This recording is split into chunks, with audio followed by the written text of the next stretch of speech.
In the city of Shenyang, a mother is telling her son that he is so lucky because he can sleep after filling his belly, and she even feels jealous since she lost many hours of sleep because of him. However, she emphasizes that as long as her son can grow up healthy, it will all be worth it. While being breastfed and receiving some energy points, the MC is still drinking and thinking that he reincarnated at this moment, being a newborn whose brain hasn't fully developed yet. But as soon as he completed 33 days of life, he awakened his system. And when he reached 3 months old, his parents were amazed to see him kicking his feet and thought that he clearly had a blessed physique, and that in the future, he could definitely become a great and powerful gene modifier. Lin Zikin receives a notification from his system informing him of an achievement in which he kicked his feet 10,000 times. And the reward is the biological attribute infinite evolution, meaning that as long as he continuously trains a part of his body, that part will grow infinitely stronger. But it cannot surpass the limits of a carbon-based life form. The MC reflects that at 3 months old, he completed his first system mission and can feel himself getting stronger little by little thanks to his infinite evolution ability.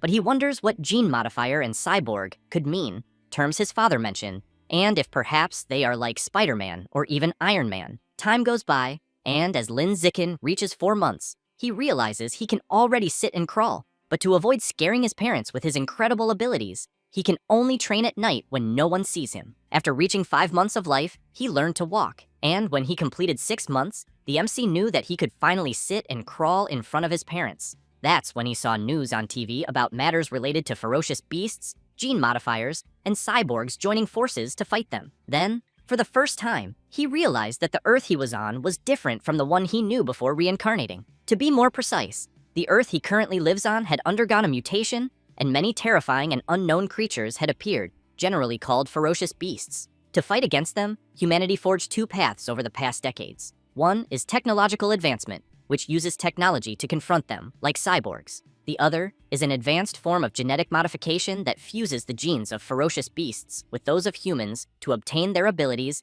and fight fire with fire. But Lin Zikin knows that luckily, he has his own system and can grow stronger safely while staying hidden and evolving in this dangerous world, until he sensed a presence and immediately turned to see what it was. His mother opened the door, and a woman introduced herself, saying her name was Shu Meng, and that she would be their new neighbor since she lived right next door, and brought a small welcoming gift. Then Shu Meng said she was with her husband, Shun Jianye, and her daughter, Shun Qinghan, and that it was a pleasure to meet them. The MC knew that the little girl would be his first friend in that world, but at that moment, he had no idea that their destinies would become so closely intertwined. After that, when he reached 7 months of age, he was already running and gaining attributes, as well as jumping and even talking to himself. So he knew that thanks to his infinite evolution ability, he managed to learn basic things like running, jumping, and talking at 7 months old. At 8 months, he could already do sit-ups and push-ups. But even though he only trained when his parents weren't around, he knew he couldn't hide everything forever. And that day,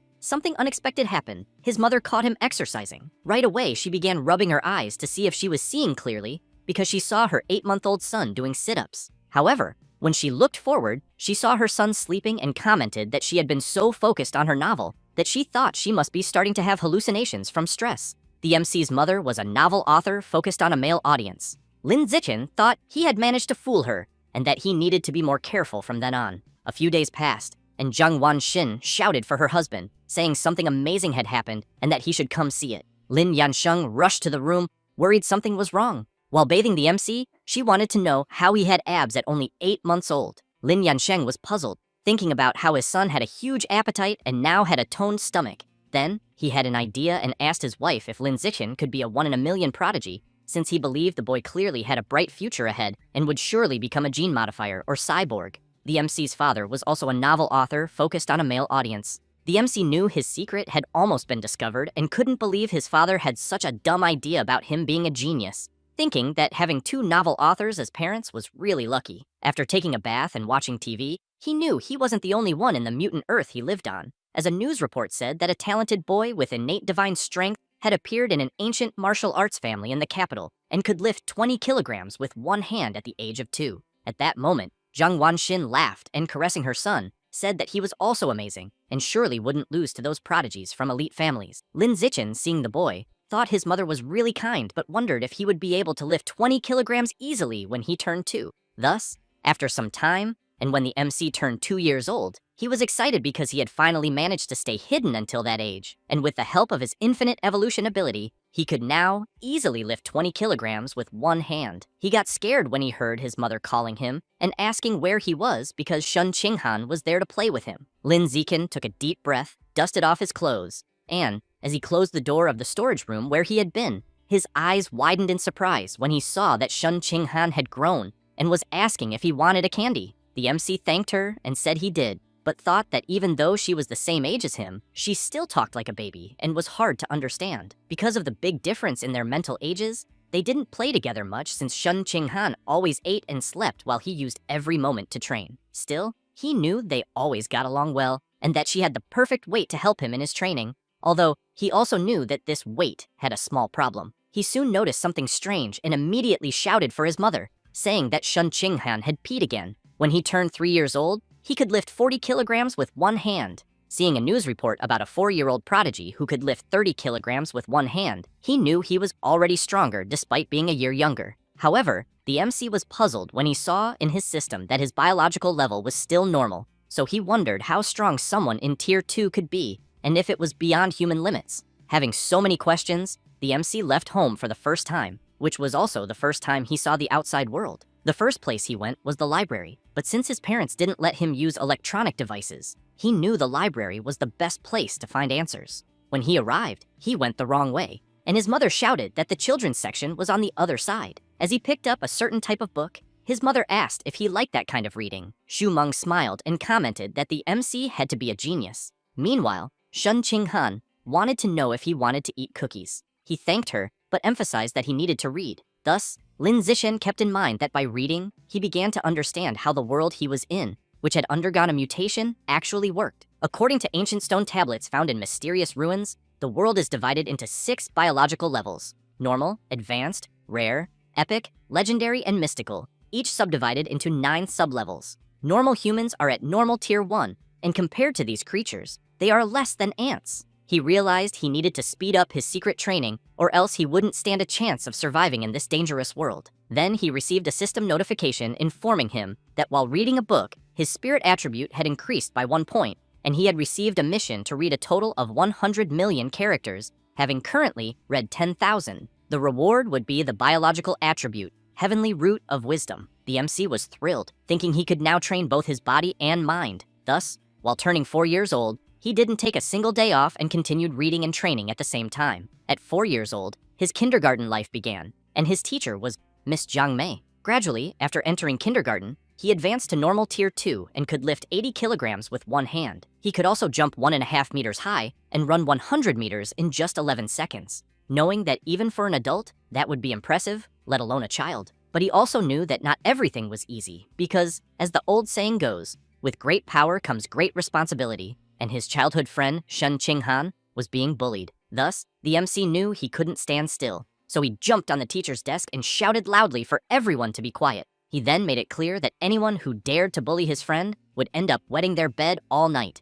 Immediately, all the children started crying and calling for their parents, but Shun Qinghan was amazed by her friend. The system then informed him that his dominant presence made everyone in the classroom fear him, and because of that, the MC unlocked the title Kindergarten King, with the next mission being to maintain the title for 9 years while studying. Lin Zikin couldn't believe that just by shouting he had triggered a mission, and that even before finishing one, he already had another, realizing he could take on multiple missions simultaneously. 6 months later, the MC completed his reading mission and obtained the Heavenly Root of Wisdom attribute. Since then, his learning ability had reached the maximum a human could achieve. With that, time flew by, and soon he was almost 7 years old, graduating from kindergarten. During the holidays before starting elementary school, he continued training, lifting an incredible 200 kilograms with one hand and jumping over 2 meters high. He finally managed to run 100 meters in less than 8 seconds. Lin Zikin knew that with the benefits of the Heavenly Root of Wisdom, he could study everything from elementary school ahead of time during his free time, so he hoped to unlock the title Top Student of Elementary soon,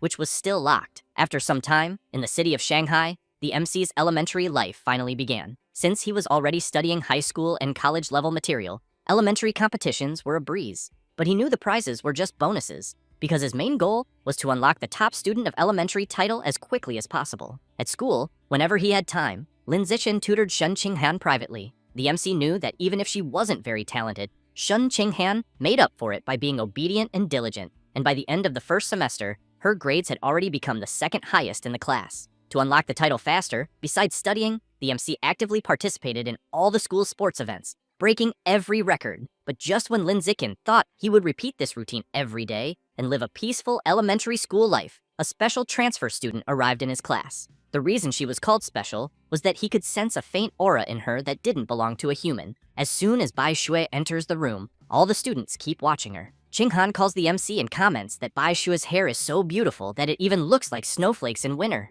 But he thinks he is not in the mood to answer Ching Han. After Bai Shui sits in her chair, the MC thinks that he is more worried about knowing why the new student has an aura that does not seem human. Then he wonders if she could be a genificator or maybe a descendant of genificators. After that, in the last few days, Bai Shui did not talk to anyone, and as soon as class starts, she puts her head on the desk and sleeps, besides almost never going to the bathroom. In the beginning, everyone was curious about her, but as time passed, they stopped paying attention, and the classroom returned to its usual silence. Until, 1 month later, this silence was broken once again, but this time, Bai Shui started to secrete some kind of white liquid. It is not clear what the liquid is, but it is clear that its smell is horrible, and while she acted normally, the other students wanted to know what was happening to her, until one of the students pours some water over Bai Shui, saying that he is such a nice guy and that he would help her wash a little. Bai Shui closed her fist tightly, clenched her teeth, and began trembling with anger. While she cried in anger and the students laughed at her face, Lin Zixin wanted to know what was happening because he always thought Bai Shui was dangerous. But Ching Han wanted to know if he was not going to help Bai Shui. The MC gets up from the chair and answers that he will see what is happening, but keeps in mind that he still does not know what Bai Shui is. Yet in the end, he thinks she does not seem to be that dangerous and that, at least for now, she is just another little girl suffering bullying. Therefore, Lin Zixin places his hand on Guan Chun's shoulder and, with a sinister look, asks him to dry Bai Shui's desk immediately. Feeling the MC's strength squeezing his shoulder, the student answers that he will dry it and that there will be no more problems. And not only Guan Chun, but also his friends who were laughing at Bai Shui's face, start cleaning her desk and think that the MC is not only good with books, but also with fights, and that he is famous at school. Then Lin Zixin calls everyone who was laughing at Bai Shui and tells them to apologize. The students get scared and soon go to Bai Shui's desk, apologize, and emphasize that they will never laugh at her again. Bai Shui calls Lin Zixin and Ching Han and thanks them for the help. Ching Han comments that it is not a problem because classmates must help each other. After that, the MC knew that from that day on, Ching Han started getting close to the white-haired girl and dragged him along with her. And whenever she had a tasty snack, the first thing she did was share it with Bai Shui, until Bai Shui wanted to know if her smell was really that bad and if they were disgusted by her. Then she apologizes and emphasizes that it is not that she does not trust them. Then she explains that since she was little, she has been hated and despised by everyone around her, and because of that, having someone by her side for the first time makes her very happy, as it even feels unreal, like a dream, until she is surprised to hear that this is not a dream. Ching Han comments that she knows what it is like to go through this, so she would never feel disgust for her friend, and that also, as long as Bai Shui wants, they can be friends forever. Immediately, Bai Shui runs and hugs Ching Han and, while crying with happiness, thanks her several times, until she remembers something. She calls the MC and Ching Han and comments that they always shared their snacks with her and are her friends, so she wants to give them something too. Therefore, she says that the beast fang necklace in her hand was a birthday present her mother gave her last year, but she wants to give it to them and hopes they like it very much, also hoping they stay friends forever. After taking the fang necklace, Ching Han shouts that they will be friends for all eternity. After that, when Ching Han thought that this friendship would last forever, something unexpected happened, and as soon as she received the news that her friend was transferred, Ching Han wanted to know if that was really true. Lin Zixin answers yes, and says he saw her fill out the transfer papers with his own eyes. Then, he remembers when it happened, with a guy who looked very powerful apologizing for causing trouble to the principal, who in turn said it was nothing, and that the paperwork had already been resolved, and Bai Shui's information would be kept confidential. The MC had in mind that he knew Bai Shui's identity was not simple in the end, and after that day, he never saw her again, and thought she might have been just someone who passed through their childhood. However, compared to his friend's departure, Lin Zixin knew the events approaching would be what would truly surprise him. And one day, while giving his mother a massage, he wanted to know if the pressure was good. She answered it was perfect and said she had been writing her novel all day, but thanks to God, she had her son to give her a massage because she already felt much better. Lin Zixin had learned professional massage techniques thanks to the benefits of the celestial root of wisdom, until a news report starts playing on the TV, announcing that they had some big and great news. since it was another incredible achievement of the prodigy of Kyoto, because at only 10 years old, he successfully fused with the gene of a terrifying beast and can now lift a 500-kilogram stone with one hand. Seeing this report, the MC was very surprised, thinking that the boy had already managed to perform gene fusion. At that moment, the MC's father appears, wanting to know if it is the prodigy of Kyoto again, because he is always on TV, so he wants to know if they are trying to turn him into an advertising influencer. Then he says that the boy is from an ancient martial arts family from Kyoto, and that they probably have advanced gene fusion technology. Zhang Wanxin comments that even so, she thinks it is no reason to use their own child as a hamster. Yan Sheng explains that for martial arts families, the interests of the family always come before individuals, and that this is why they became a martial arts family. While the MC's parents argue about the matter, he thinks that the prodigy of Kyoto could lift 100 kilograms with one hand and, after gene fusion, can lift 500 kilograms, being a 5-fold increase. He knows he is only 8 years old and can already lift 300 kilograms with one hand without any gene fusion. So, he has in mind that when he stops to think better, he knows his potential is even greater. After thinking about that and thinking that way, the MC was feeling very confident about his future until seeing the next news and learning what it really is to be commanded by fear, since the TV was announcing that a serious attack by a terrifying beast occurred in a neighboring country, and based on eyewitnesses, it seemed to be an attack involving terrifying giant rats, with people terrified begging for help so they would not be devoured by the beasts. But without help, they were eliminated instantly. The report announced that the investigation confirmed that heretics were behind the recent attack of terrifying rats, causing chaos from the shadows, and the land of the rising sun was asking for the support of other countries to help exterminate those heretics together. The MC thought that this was the infamous cult, an organization against humanity founded by traitors of humanity, and that for their own gain, they became dogs of the terrifying beasts, launching attacks around the world. Then, he reflects that fortunately, he was born in a powerful country, being in a relatively stable environment where he can train in secret and become much stronger, until he becomes scared when hearing a very loud noise and soon wonders if he heard sonic booms outside. Then he runs, opens the window, and seeing so many high-ranking cyborgs outside, he really wants to know why there are so many so late at night, because he hopes nothing bad is happening. The next morning, the MC is calling Qinghan to hurry or they will be late. She apologizes for making him wait. However, Lin Zixin is surprised to notice something. Then he goes to Qinghan, and upon touching the necklace she received from Bai Shui, he says that the beast fang is shining a lot. Then, he wants to know if it could be the fang of a terrifying beast, so he thinks that is why he felt a slight inhuman aura coming from Bai Shui, and that apparently it must have been because of the fang necklace she wore. But the fang's glow lasted only a moment, so they did not think much about it. But with this glowing fang incident and the cyborgs he saw flying the previous night, the MC had a bad feeling that something was going to happen. And, while they were walking down the street on their way to school, they passed by a woman who commented that they looked like adorable children, so she wanted to know if the two of them were siblings. Qinghan smiles and answers that they are not siblings, but childhood friends and best friends. The redhead, upon hearing that they are childhood friends, says she is jealous of that because she wishes she had a childhood friend too, but she wants to know if they are going to school alone and where their parents are. Qinghan was going to explain, but the MC interrupts her, grabs her arm, and asks her to stop talking. Then, while pulling her, he emphasizes that they will be late if they stay there talking. After arriving at school, Lin Zixin asks Qinghan not to answer everything a stranger asks. She answers that it is fine and that she will not do that next time. As soon as class ends, while heading back home,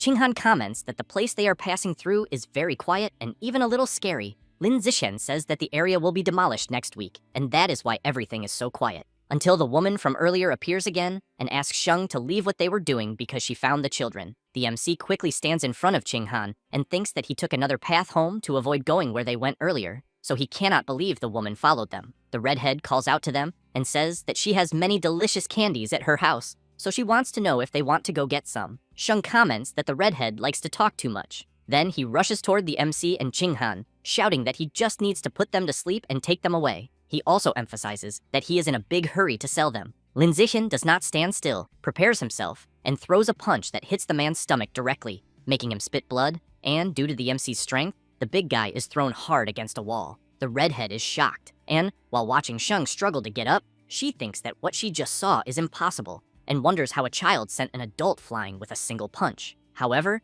the MC takes advantage of the redhead's distraction and charges at her with full force, delivering a powerful punch right to the middle of her face. After that, he picks up a brick from the ground and, while walking toward them, thinks that apparently there are no cameras around, and that to avoid future problems, he knows it is better to eliminate them. However, he thinks that he does not want to do that, but he believes that if they tell anyone what happened, his powers will be exposed, and his plan to get strong in secret will be ruined. Until a strong tremor begins to occur, and Lin Zichen, surprised, wonders why an earthquake is happening. But a terrifying giant rat appears right in front of him, and the creature opens its huge mouth with enormous sharp teeth and devours the redhead who was unconscious on the ground. Then, while he runs to Qinghan and thinks that this is not good, the giant rat grabs Sheng with its claws. Lin Zichen picks Qinghan up in his arms and runs at high speed, saying they need to go to a safe place immediately. While they keep running, someone flies past them heading toward the giant rat. Lin Zichen stops running instantly and wonders if it is a cyborg, who then positions herself in front of the terrifying creature. The cyborg begins charging an intense power in her fist and activates her missile barrage, which heads toward the giant rat, and a huge explosion occurs. The creature continues being attacked by the cyborg's missile barrage and ends up becoming stunned. The cyborg seizes the chance and delivers a fatal attack to the giant rat's throat. After that, while watching TV, the MC keeps thinking that the cyborg he saw earlier must not be very high level, because he saw that she used tranquilizer missiles to weaken the giant rat and still needed 7 minutes of close combat to finish it. However, he has in mind that giant rats are complicated to deal with, and that adults can grow up to 3 meters in length, and their biological level can reach the normal of Tier 5. So he concludes that it is a good thing he managed to escape the creature. Therefore, he goes to train, thinking that apparently he needs to increase the intensity of his training, and while doing weighted squats, his vitality, leg muscle strength, and squat proficiency increased by 2 points. And as the days go by, he knew that even with the threats of the terrifying rats, life continued the same, and soon, Qinghan and he would celebrate their 9th birthday. And after both made their birthday wishes, they exchanged birthday gifts. Then, he had in mind that thanks to the celestial root of wisdom, he learned how to carve a wooden hairpin in a single night to give Qinghan as a gift, and she was very happy with the present and thanked the MC immensely. And, in the blink of an eye, they graduated from elementary school and started high school. With that, the MC received a mission in which he needs to dominate for 9 years while studying. The reward will be a biological attribute of the survival of the fittest, in addition to the titles of Unlocked Kindergarten King and Unlocked Elementary School Boss, leaving only the High School Emperor title to be unlocked. Lin Zichen reflects that just thinking about it makes him excited, because he is so close to unlocking the High School Emperor title, and then will obtain the biological attribute of the survival of the fittest. And after some time, during vacation, in order to unlock the title soon and increase his strength, he began doing extremely intense training every day. And finally, right before vacation ended, his biological level finally reached the normal of Tier 3. Then, his physical attributes also increased greatly, and now he can lift 700 kilograms with one hand, do a 4-meter vertical jump, and run 100 meters in 6 seconds. But he keeps thinking about how strong the prodigy of Kyoto might be, because coincidentally, there was a news report about the Kyoto genius the night before school resumed, in which the report said that at 14 years old, the prodigy of Kyoto, who fused with giant ant genes, could easily lift weights of 2 tons with one hand. The MC reflects that he knows giant ant genes can increase one's strength by 4 to 8 times. Even if his strength increased 4 times, his true strength is that of being able to lift 400 kilograms with one hand, which means he is stronger than the prodigy of Kyoto. So he knows that if he manages to obtain a gene fusion in the future, he cannot even imagine how strong he may become. And after some more time, the MC's high school life finally began, and because he was the best student in the city during elementary school, the principals of the best schools in the city asked the MC to enroll in their schools.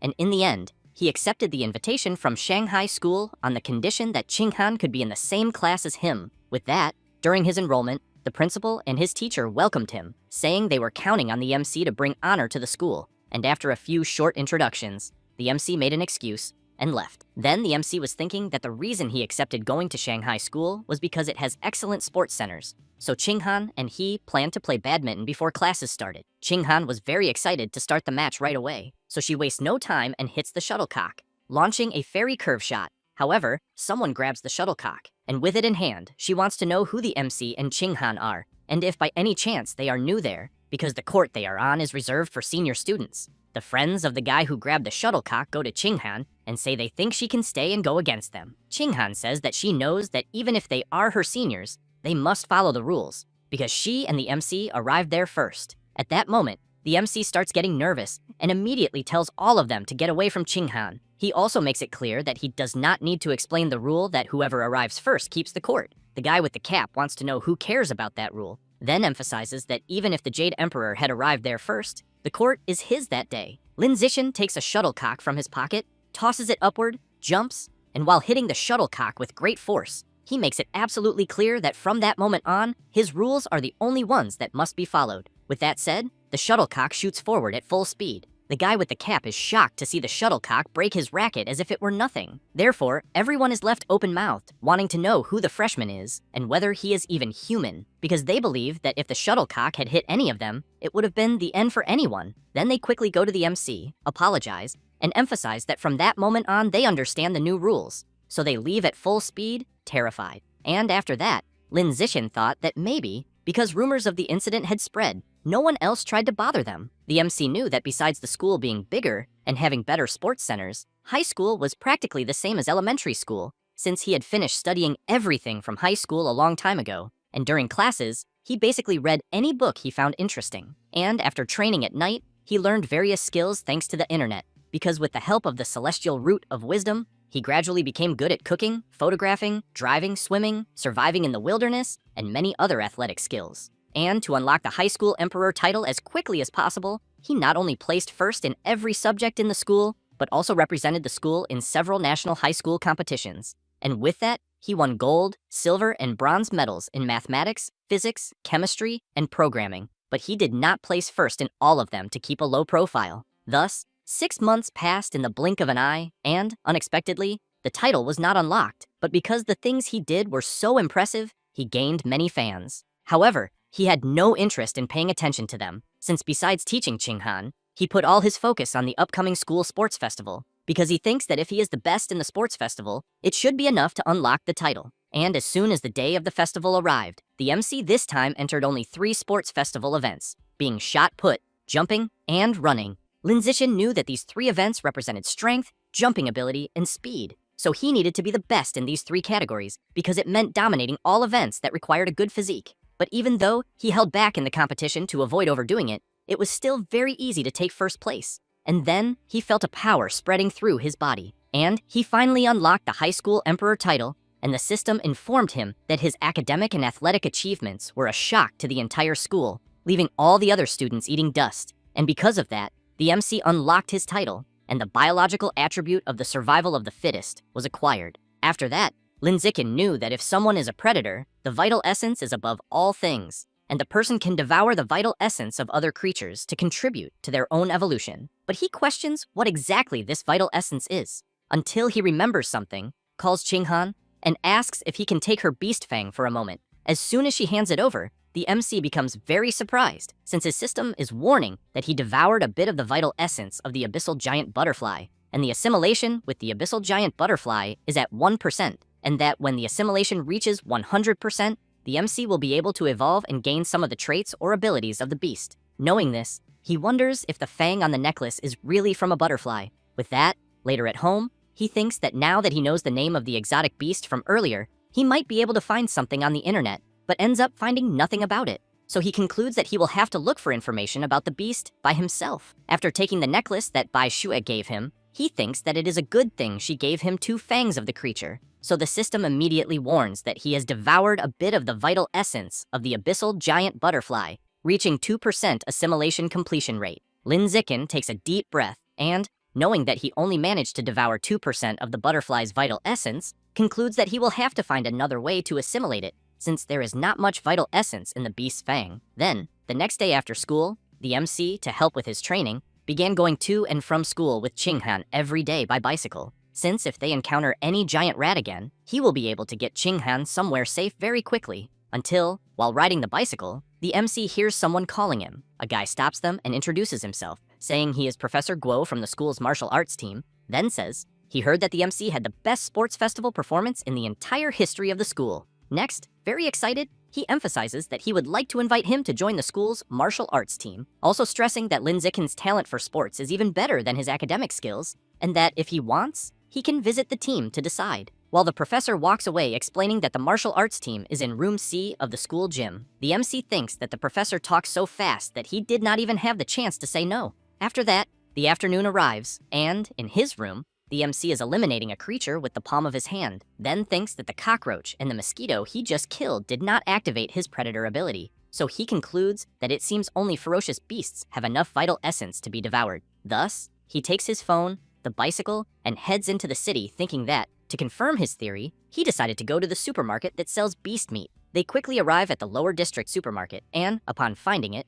Lin Zichen observes the options and thinks that there are many kinds of beast meat there, but all of them are sealed, and because of that, if he cannot touch them, he will not be able to confirm his theory until he turns around after hearing someone announcing that they are selling fresh beast meat. The MC sees that the butcher ahead is selling beast meat without any packaging, so he decides to go there to take a look. As he approaches, his eyes shine with happiness, but he thinks Ching-han must be confused since he did not explain things properly to her because he wants to test it right away. However, while he thinks that the truth is right in front of him, he begins trembling with anxiety. But as soon as he touches one of the pieces of meat, an energy begins to come out of it, and he concludes that it is exactly as he imagined, since beast meat has strong vital essence. Then, while he celebrates, Ching-han becomes confused and wonders why he is so excited just for touching a piece of meat. Next, she decides to ask the MC if the meat he is seeing is different from normal ones. Lin Zichen gets embarrassed and answers that not much, just a bit fresher, but wants to know if she wants to touch it too. Ching-han gets a little scared and replies that no,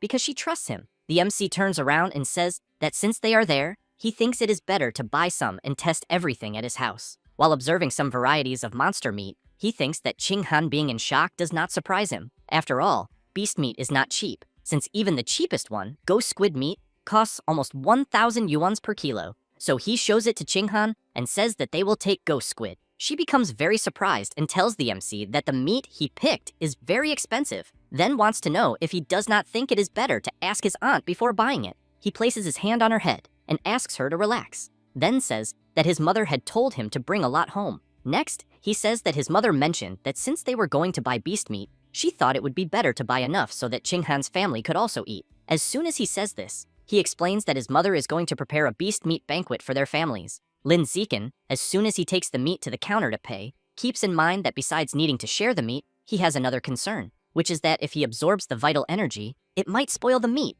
But he knows that for now, this is only a theory, though he still needs to test it with the meat they are bringing. After paying, the market employee thanks them for their preference and asks them to come back often. But the MC thinks that it was very expensive and that he does not even know when he will be able to buy it again. While going back home, it was already past 9 at night when he bought the meats. And since the MC knew things had been very chaotic lately, they went straight home. However, he could not hold himself until he got home to test his theory, and as soon as he touched the ghost squid tentacle, he could already feel an energy. And then the system informs that he devoured a bit of the ghost squid's essence. And, while feeling the creature's power entering his body, the system also informs that the assimilation with the ghost squid was at 0.1%. Thus, after testing and proving that his theory was correct, the MC continues on his way and reflects that devouring 1 or 2 tails of ghost squid meat released only 0.1% of assimilation. So, he thinks that based on that, he needs to devour at least 1,000 tails to reach 100%. But if 500 grams cost 998 yuans, he needs around 100,000 yuans in total. He also keeps in mind that the ghost squid's ability is dissolving in water, so he considers that if he manages to gain that power, the price of 1 million yuans would be nothing, not to mention that it is the cheapest beast meat he can get. Then he decides that he needs to find a way to make money, since that amount is far too big to ask his parents for. Until he remembers that he bought the meat to test and wanted to know if it would spoil if he absorbed the vital essence. But he soon sees that the meat is in perfect condition and absolutely nothing happened. So while thinking that apparently absorbing the vital essence does not spoil the meat, he absorbs the vital essence from the meat again, reaching 3% of the ghost squid assimilation completion rate, until Ching-han warns the MC that someone is in front. He stops the bicycle immediately and, in the middle of some people, apologizes and says it was unintentional because he was distracted with something. Completely embarrassed, Lin Zichen thinks that he was so focused on absorbing the essence that he forgot to look at the road, but he wonders why the bicycle lane is so crowded. Ching-han asks him to look ahead, then wants to know if that is not Professor Zhang Mei being attacked by a guy, who in turn tells everyone not to come closer or he will kill her right there. The police are already on the scene, and the negotiator tells the man that he is surrounded, so he should stay calm and lower the dagger. Next, the negotiator asks Bing not to shoot thoughtlessly, since the target is too close to the hostage, and he thinks the man must have experience, as he is using the teacher as a shield and constantly moving, and that is why he believes a wrong shot could injure the hostage. Bing emphasizes that if they take too long to do something, he fears the hostage may be in danger, so he wants to know if they can try using a sedative. The negotiator replies that no, and explains that a sedative is too obvious, because before it took effect, he thinks it could provoke the criminal into doing something extreme, until someone picks up a stone from the ground and throws it with full force, passing by the police officers and hitting the bandit's hand hard, making him scream in pain and drop the knife, as well as the teacher. So the negotiator takes the chance and shouts, ordering everyone to act immediately. The police quickly immobilize the bandit on the ground. Ching Han wants to know if it was the MC who threw the stone. He replies yes, but asks her to stay quiet,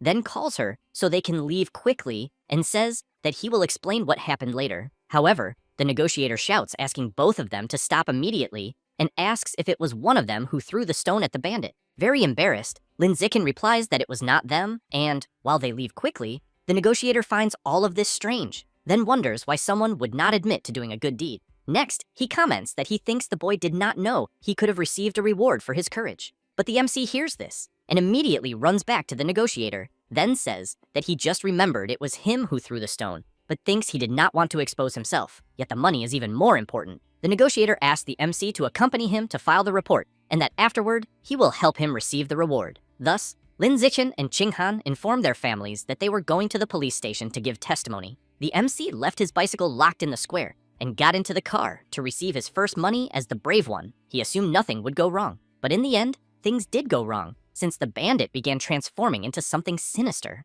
And quickly he turned into a giant rat, and the police officers began shouting that the bandit was a heretic after all. The transformed bandit jumps on top of the policewoman, and the negotiator orders all platoons over the radio to open fire on the giant rat, but stresses that they must be careful because they also need to protect the civilians. As the police begin shooting at the creature, the negotiator calls the headquarters on the radio and reports that a giant rat has appeared in the west square of Zhangge, and that, according to their preliminary analysis, the heretic fused with giant rat genes, so he thinks they will not be able to handle it and will need reinforcements. At that moment, the MC grabs the teacher and Ching Han and, while running away with them, apologizes, but makes it clear they need to escape immediately. Lin Ziken keeps running and, looking back, comments that thank God the heretic is not following them, but that they still need to get out of there, until they see someone rushing past them, going straight toward the creature, landing a powerful kick right in the middle of its face and sending it flying. The cyborg begins charging her laser cannon and fires a powerful blast in the creature's direction, hitting it directly and eliminating it within seconds with the powerful attack. The MC is completely shocked witnessing such power coming from the cyborg. Next, he breathes in relief and comments that it is a good thing the attack did not hit his bicycle, or he would end up suffering a loss, since he keeps in mind that he really needs money and cannot lose anything right now. The teacher comments that it is good they are safe in the end, until the MC remembers something and ends up seeing that the beast meat he bought spoiled. And when he picks it up, he concludes that apparently absorbing the vital essence does make the meat spoil, but it just takes a little while for it to happen. So he knows he needs a good excuse to explain why the meat spoiled. Thus, he throws the meat hard on the ground and shouts, saying it is all the heretic's fault, since the cyborg's attack was so powerful, it even burned the meat. Ching Han tells him it is okay because it is just meat. With that, the MC knew they would walk home, but because of the captain's request, they ended up going in the patrol car to the station to give their statements. But what they did not expect was that the heretic's body, after being incinerated by a laser cannon, would still leave a pile of ashes behind, and the smell was very strong. However,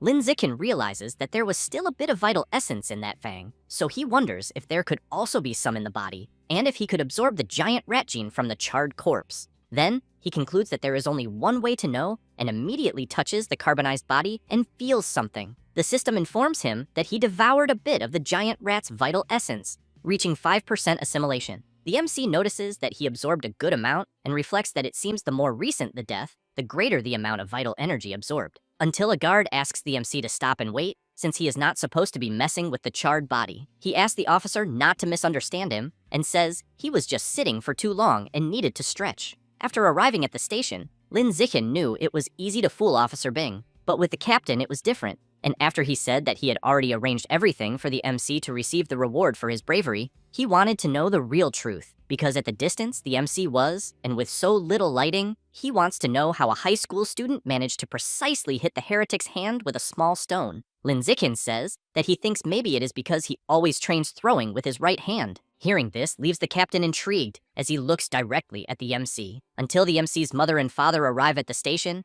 and he wants to know why they came, since they could have gone home on their own. Jiang Wanxin runs to her son and hugs him, wanting to know if he is really all right. Lin Zichen asks his mother to relax and says he is fine, and even received a reward for his courage. Very worried, she asks her son to promise that next time there is any danger, he is to run far away to a safe place, since all she wants is to see him grow up safely and in great condition. The MC is surprised hearing this from his mother, and, as they leave, asks her again not to worry, because he promises he will always protect himself before anything else. Until, while leaving the station, the MC hears some officers saying that the rat god cult is becoming more active and that apparently they are now infiltrating universities, mainly looking for students who cannot legally obtain Genifier qualifications. He also hears that the person who was shot the previous day was a liberal arts student from Guangyan University and that he was brainwashed by the rat god cult, so they need to eliminate every one of those damn cultists. But they still think this would only be temporary, as they need to go to the root of the problem and eliminate the self-proclaimed Rat King. The MC becomes intrigued by everything he heard and decides to look up some information on the internet, then discovers that the cult's main base is in the city of Shanghai and that most of its members are outlaws, and their activities have increased in the current year, until he becomes very scared by something he just found online and immediately wonders if the Rat King really wants to evolve into a higher form of life by forcing his followers to gather tons of evolution materials. Worried about this, he also wonders if this so-called Rat King has developed intelligence. And as soon as he looks out the window, he sees a rat larger than a cat, and immediately wonders if it has something to do with the Rat King. Then, he takes a deep breath and thinks that it cannot be, since he has in mind that this is the southern zone, and that it is normal for rats the size of cats to appear. However, he realizes that Qinghan has been very quiet since leaving the station, and becomes worried. He observes her sweating and trembling a lot, and wonders if she is doing what she used to do again, since he knows that whenever she got nervous or scared, Qinghan could not hold it in, just like when she was a child. But he wonders why he always thought that this was connected to some unknown potential. After arriving home and explaining what happened, his mother is shocked, wanting to know if the MC really lost the meat. A bit embarrassed, he tries to explain that it was an emergency, since he could not worry about the meat and ended up dropping it somewhere. Jiang Wanxin takes a deep breath, asks her son to forget about it, and emphasizes that as long as he is safe, that is all that matters. Lin Zixin feels very relieved, thinking he managed to fool his mother, but his father comments that he will go out to see if he can find the lost meat. The MC is shocked and asks his father not to go out because it is very dangerous. Lin Yansheng says that everything will be fine since he is a fearless and tough porter. The MC stresses that he thinks the meat must already be spoiled. His father wants to know how he knows that, and Lin Zikin replies that he is just deducing based on how long the meat stayed out of the fridge. Meanwhile, at the police station, the captain, while smoking a cigarette, is still very intrigued, wondering how a student managed to throw a stone with such force, until he becomes surprised because he sees a huge rat right in front of him on top of the cabinet. The creature quickly jumps, and the captain grabs his gun and begins firing at the rat. The next day at the university, the MC is thinking that compared to the Rat Man and the cyborg from the day before, he still seems too weak, because it appears he needs to quickly find a way to make money and complete the assimilation with the ghost squid. But he knows that relying only on school prizes will take too long. So, he begins considering becoming a study influencer, doing live streams teaching and selling study materials, but soon changes his mind and discards the idea, since even though he knows it would bring fast money, it would be too attention-grabbing, until he stops to think more carefully and concludes that he misunderstood something. Thus, he reflects that in the world he lives in, full of Genifiers and cyborgs, martial abilities attract more attention than academic ones, and that martial arts competition prizes are much larger than those for other subjects. So he thinks that apparently it is time to take action. Later, in Gymnasium Court C, Professor Guo is having his coffee and is startled because the MC appears out of nowhere calling him, but the professor quickly turns around excited to see who it is and immediately wants to know if Lin Zikin is there to join or just to learn more about the martial arts team. Lin Zikin quietly asks the professor if by joining the martial arts team, he will be able to participate in the city's martial arts competitions and if the prize amounts are high. Guo replies yes and emphasizes that the prizes are not small since each one is worth at least tens of thousands. Thus, the MC grabs the professor's hand and says he has already decided and that from that day on, he is officially part of the martial arts team. Guo smiles and welcomes him to the team. Next, he shouts for everyone to gather and informs them that they will have a new member joining them. Then, he says he is sure everyone has already heard of Lin Zikin, the great champion of the school festival, since he will be joining the martial arts team, and for that reason, he wants everyone to introduce themselves. The members quickly begin introducing themselves, and the MC does too, but asks everyone to go easy on him. After that, since the MC has never trained martial arts before, Professor Guo begins demonstrating basic punching and kicking techniques, and, after showing them, tells Lin Zichen that it may look simple but is actually very difficult, since even little Li, the fastest learner, took a week to learn what he showed. So he asks the MC to try. Lin Zichen prepares himself and activates his divine martial illumination technique sent by the heavens, which replicates the professor's movements, and then the system informs that Lin Zichen is training fist techniques, granting him 1 more point in vitality, hand muscle strength, hand dexterity, and fist proficiency. And as soon as he begins training kicks, the system informs that he is training kicking techniques, also gaining 1 more point in vitality, leg muscle strength, leg dexterity, and kick proficiency. The professor is left speechless, saying that what he is seeing is impossible, and while he continues watching the MC practice, he wants to know how he learned just by looking once. With shining eyes and carefully observing each of Lin Zikin's movements, he wonders if he might be a 1 in a million martial arts prodigy. After night falls, at the MC's house, his mother calls him and asks him to grab the bowls so they can eat soon. He quickly appears with the bowl in hand, and excited, wants to know what they will eat. His mother says it will be ghost squid, which he wanted so much. As soon as he sits down, Lin Zikin takes a deep breath of the food's aroma and says, "The smell is amazing." His mother tells him not to just smell it, since he should eat while it is still hot. The MC wastes no time and tastes it. Jiang Wanxin wants to know what he thinks. Lin Zichen says he already expected this from the best cook in the world. She says it is good. He eats a lot because she bought more than 1 kilo of that meat, until the system informs that the MC devoured a bit of the ghost squid's vital essence, reaching 3% assimilation, so he concludes that eating it directly also works, and that if he had known that, he would not have done what he did earlier. At that moment, on TV, a report is showing saying the genius girl shocks the nation, since at only 14 years old she fused with an energy reactor, becoming the youngest cyborg in history, and that when activated, the reactor allows her to lift a 2-ton car with one hand, run 100 meters in only 3 seconds, and have a vertical jump of 8 meters. The MC becomes intrigued by this, and thinks that, comparing her with the prodigy of Kyoto, he wants to know who is stronger, cyborgs or genifiers. Until another news segment begins where a tragedy occurred as police captain He Chun-shan suffered a tragic death at 11 o'clock the previous night in his office, and security camera footage indicates he was devoured by a giant rat that infiltrated the station. Lin Zichen becomes very surprised upon hearing this, and immediately wonders if it could be one of the giant rats he saw the previous day, then concludes that he needs to intensify his training as quickly as possible. After that, after a period of training, he can now run 100 meters in 4.6 seconds, and his current vertical jump is 5.51 meters, and he can even lift 1 ton with one hand. He also trained martial arts, and hopes to improve soon to participate in tournaments. The next day, the MC went to the gym to study and practice martial arts, and Qinghan accompanied him out of curiosity, until a girl appears in front of them calling the MC and wanting to know if he already had breakfast, then says she brought milk and that it is fresh. While Lin Zichen grabs Qinghan's hand and pulls her, he replies that he does not need milk but is grateful for the kindness. However, there is a nervous student who thinks the MC stole his prize in the sports festival and now refused even a gift from his goddess. So he shouts, asking them to wait. The student starts yelling, wanting to know where the MC's manners are, since he thinks he could have just accepted it and given it to someone else. Lin Zichen wants to know if doing that would not be even worse. Still outraged, the student asks the MC to drink it, because not drinking it is disrespectful and rude. The MC says that he is allergic to milk. The student shouts, calling Lin Zichen a liar, and challenges him to a duel, then emphasizes that if he wins, he will stop saying those things to him, but if he wins, the MC will have to drink all the milk. With that, a system message arrives informing the MC about his new mission, which is a formal competition where he must defeat 1,000 different enemies using the most primitive method of biology. The reward will be the biological attribute of survival of the fittest. The MC becomes excited, thinking that after so long, he finally received another mission. Thus, he says that he accepts the duel challenge and will honor the bet. After that, 2 girls find out that the MC is going to fight a senior in the gym, so they get excited to see him. At the duel site,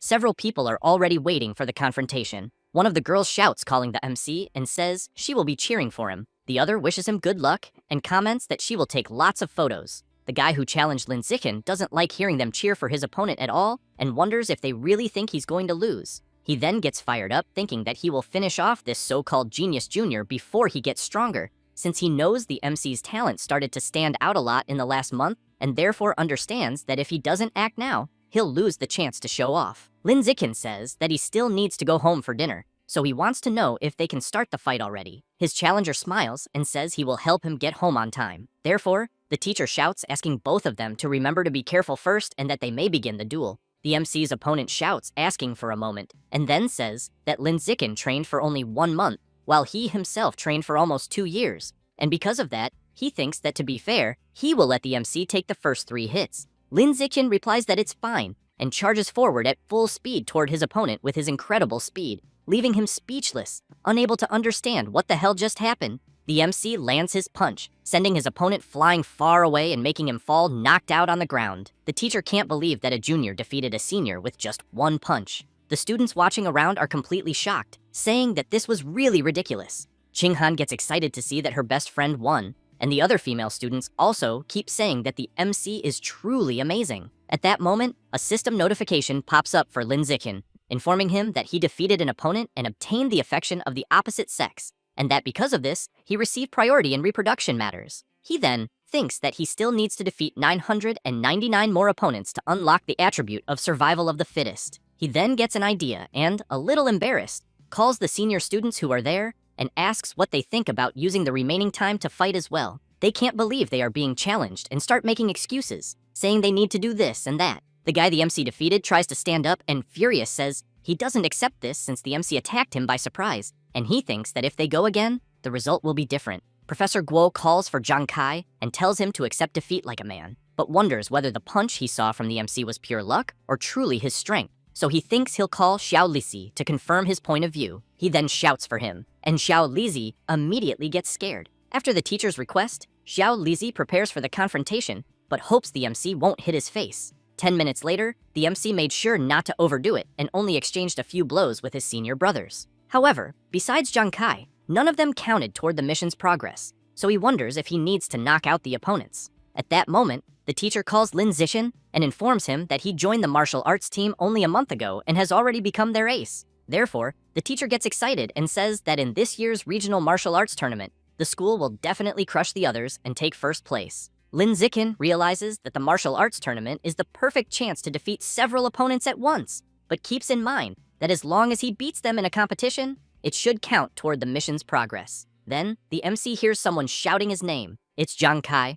who says he acknowledges his defeat and emphasizes that even if the MC craps on his face, he won't complain. Everyone, as soon as they hear that, becomes completely stunned, unable to believe such nonsense. Then everyone runs away while Zhang Kai keeps shouting that he hasn't finished speaking yet. After that, Lin Zichen kept in mind that in the world he lives in, high school students either train martial arts or study academic fields. But martial arts classes are also the main choice in the world. And because she could join the martial arts classes, Ching-han began training with him. And after running 3,000 meters, they practiced martial arts techniques for another hour to improve their close combat skills. And then they did sit-ups and push-ups to enhance their physical strength and endurance. But after each session, he helps Ching-han relieve muscle tension with a massage, and he also cannot stop if he wants to be prepared for the upcoming martial arts tournament. So he knows he is giving his all to unlock the attribute of survival of the fittest as fast as possible. And after 1 month, the day of the tournament finally arrived. And inside the city gym, the event is already happening with many people in the audience.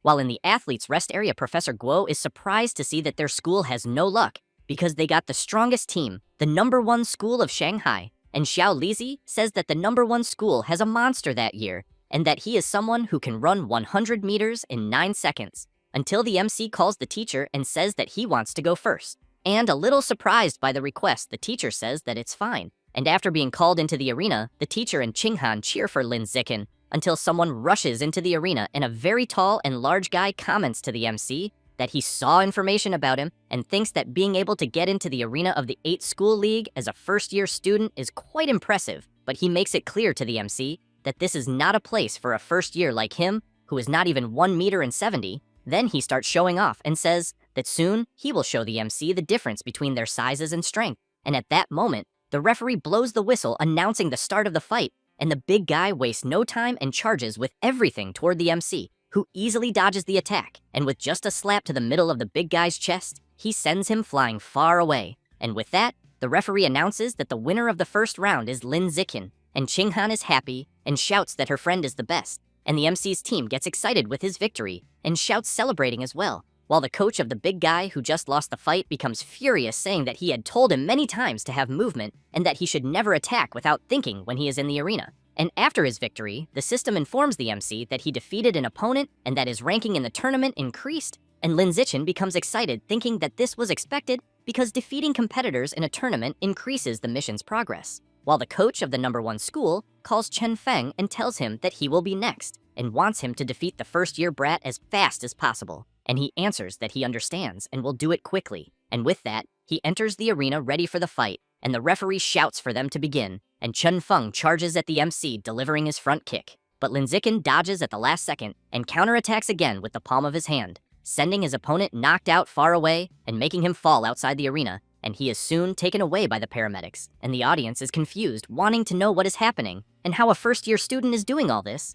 And the coach of the #1 school starts to panic, thinking that this first-year kid is really strong. So he calls Gao Fei and asks him to be next, but explains that he should focus on defense and not just attack, or he thinks he will lose. And Gao Fei asks his coach to relax and emphasizes that he is going to win. And as soon as he enters the arena, he keeps thinking that Lin Zikin is not strong and that he is only fast and knows how to use his intelligence in a fight. And that is why he won the previous matches so easily. But he keeps in mind that he can run 100 meters in 9 seconds and has more combat experience than him. And as long as he takes the fight seriously, he thinks there is no way he can lose. And the people in the audience begin commenting to each other that they heard Gao Fei from the #1 school of Shanghai can do several surprising things, and that they also know his father is a gene fuser. And as his descendant, Gao Fei's physical abilities are certainly much greater than those of normal people. So the referee asked them to start the fight at once. And in the blink of an eye, Gao Fei charges at the MC with everything he has and uses his crushing stone fist technique,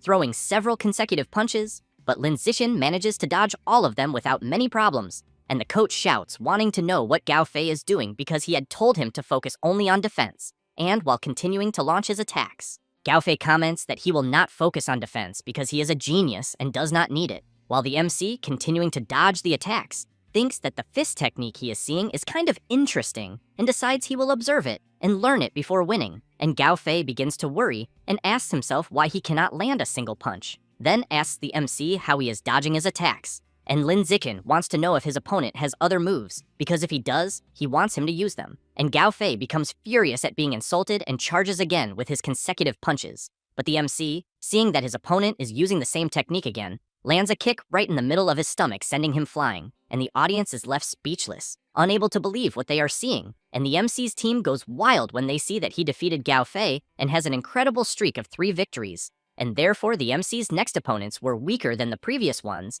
and soon all 5 members of the #1 school of Shanghai were defeated by him. And in the following days, Lin Zixin alone defeated the other 2 schools and ended up leading his school to victory in the 8-school championship. But Lin Zixin was a little worried because he was watching the progress of his mission and knew he still needed to defeat 984 opponents. But he also knew that even if the mission was not being completed quickly, he did not expect Professor Guo to give him most of the tournament's cash prize, since it was 20,000 in cash. And adding it to the cash prize he won from the academic competitions, the MC had about 30,000 yuan at the moment. However, he spent those 30,000 very quickly, and while his mother asked him to eat slowly, the system informed him that the assimilation with the ghost squid was at 33%, and Lin Zikin reflected that devouring 15 kilograms of ghost squid meat at once increased the assimilation progress. And after some time in his 2nd year of high school, he advanced from normal tier 3 to normal tier 4, and at the moment, he can also lift 1,090 kilograms with one hand, and his vertical jump reached almost 6 meters,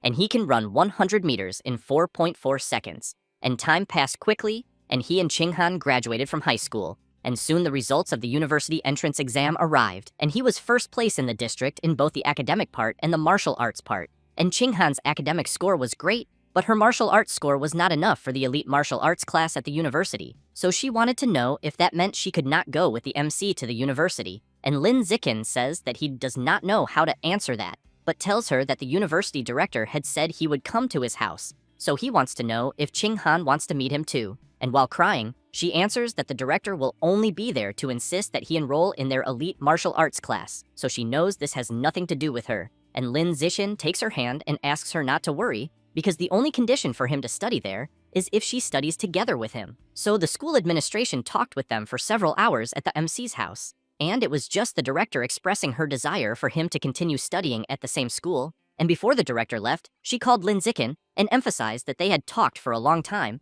and that she had said everything she wanted to say. But there was one last thing to mention, which was that as long as he agreed to continue studying at her school, he could tell her directly if he wanted anything. So the MC thanks the director and says he has only one request because he hopes that Ching-han can continue studying in the same class as him. And the director goes to Ching-han and says that when classes resume, the two of them can enroll together, and both are happy to hear that and thank the director. And after that, after the MC chose his university, he participated in his last high school tournament, and as expected, he easily made his school win the tournament again. And after getting the cash prize, Lin Zixin decided to fulfill a wish he had for a long time. And now, only 20% is left for the MC to assimilate with the ghost squid, and the cash prize from the tournament he won should be enough to buy the remaining meat needed to reach 100%. But Lin Zixin thinks that he didn't know what would happen if the assimilation reached 100%. So he went to a mountainous area outside the city of Shanghai, and then he begins devouring a large amount of vital essence from the ghost squid,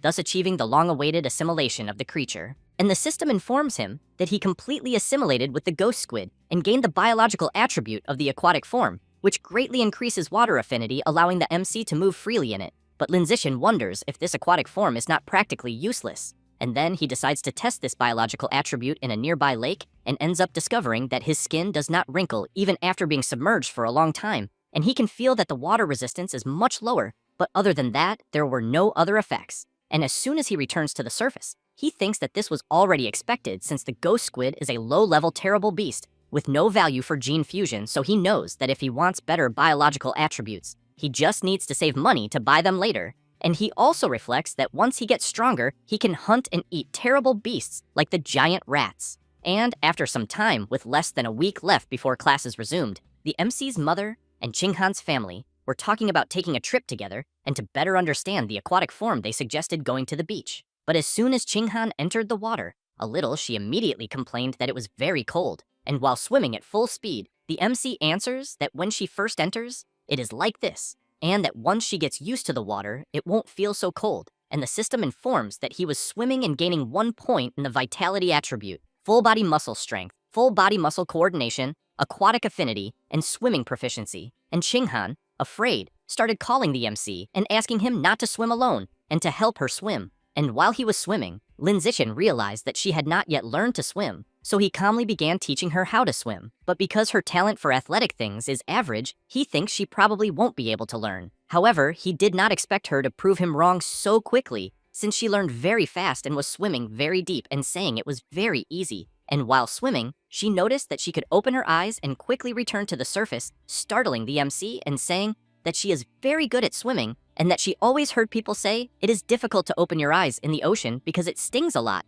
Then she says that she feels no discomfort and that actually it is very calm and comfortable. And Lin Zixin, watching her swim, thinks that no matter how good Ching-han's aquatic affinity is, he thinks it is impossible for her to have learned all those swimming techniques at once, since it is something very abnormal, until he remembers something and wonders if the reason she always peed the bed is because she has a natural affinity with water. Therefore, he becomes excited, thinking this is incredible, because he thinks that maybe in her past life she had some kind of special physique from a Xianxia novel. And then he dove into the water with her and ended up becoming even more surprised with her performance. And they had been holding their breath for 10 minutes, which is not something easy even for professionals, until Ching-han becomes surprised and wonders why she is hearing a voice in the water. And she quickly starts swimming to the surface. And as soon as they both come out, Lin Zixin wants to know what happened and why she is so tense. And Ching-han says that moments before she was hearing a strange voice in the water, and the MC becomes intrigued and asks about the voice. And she says she couldn't understand it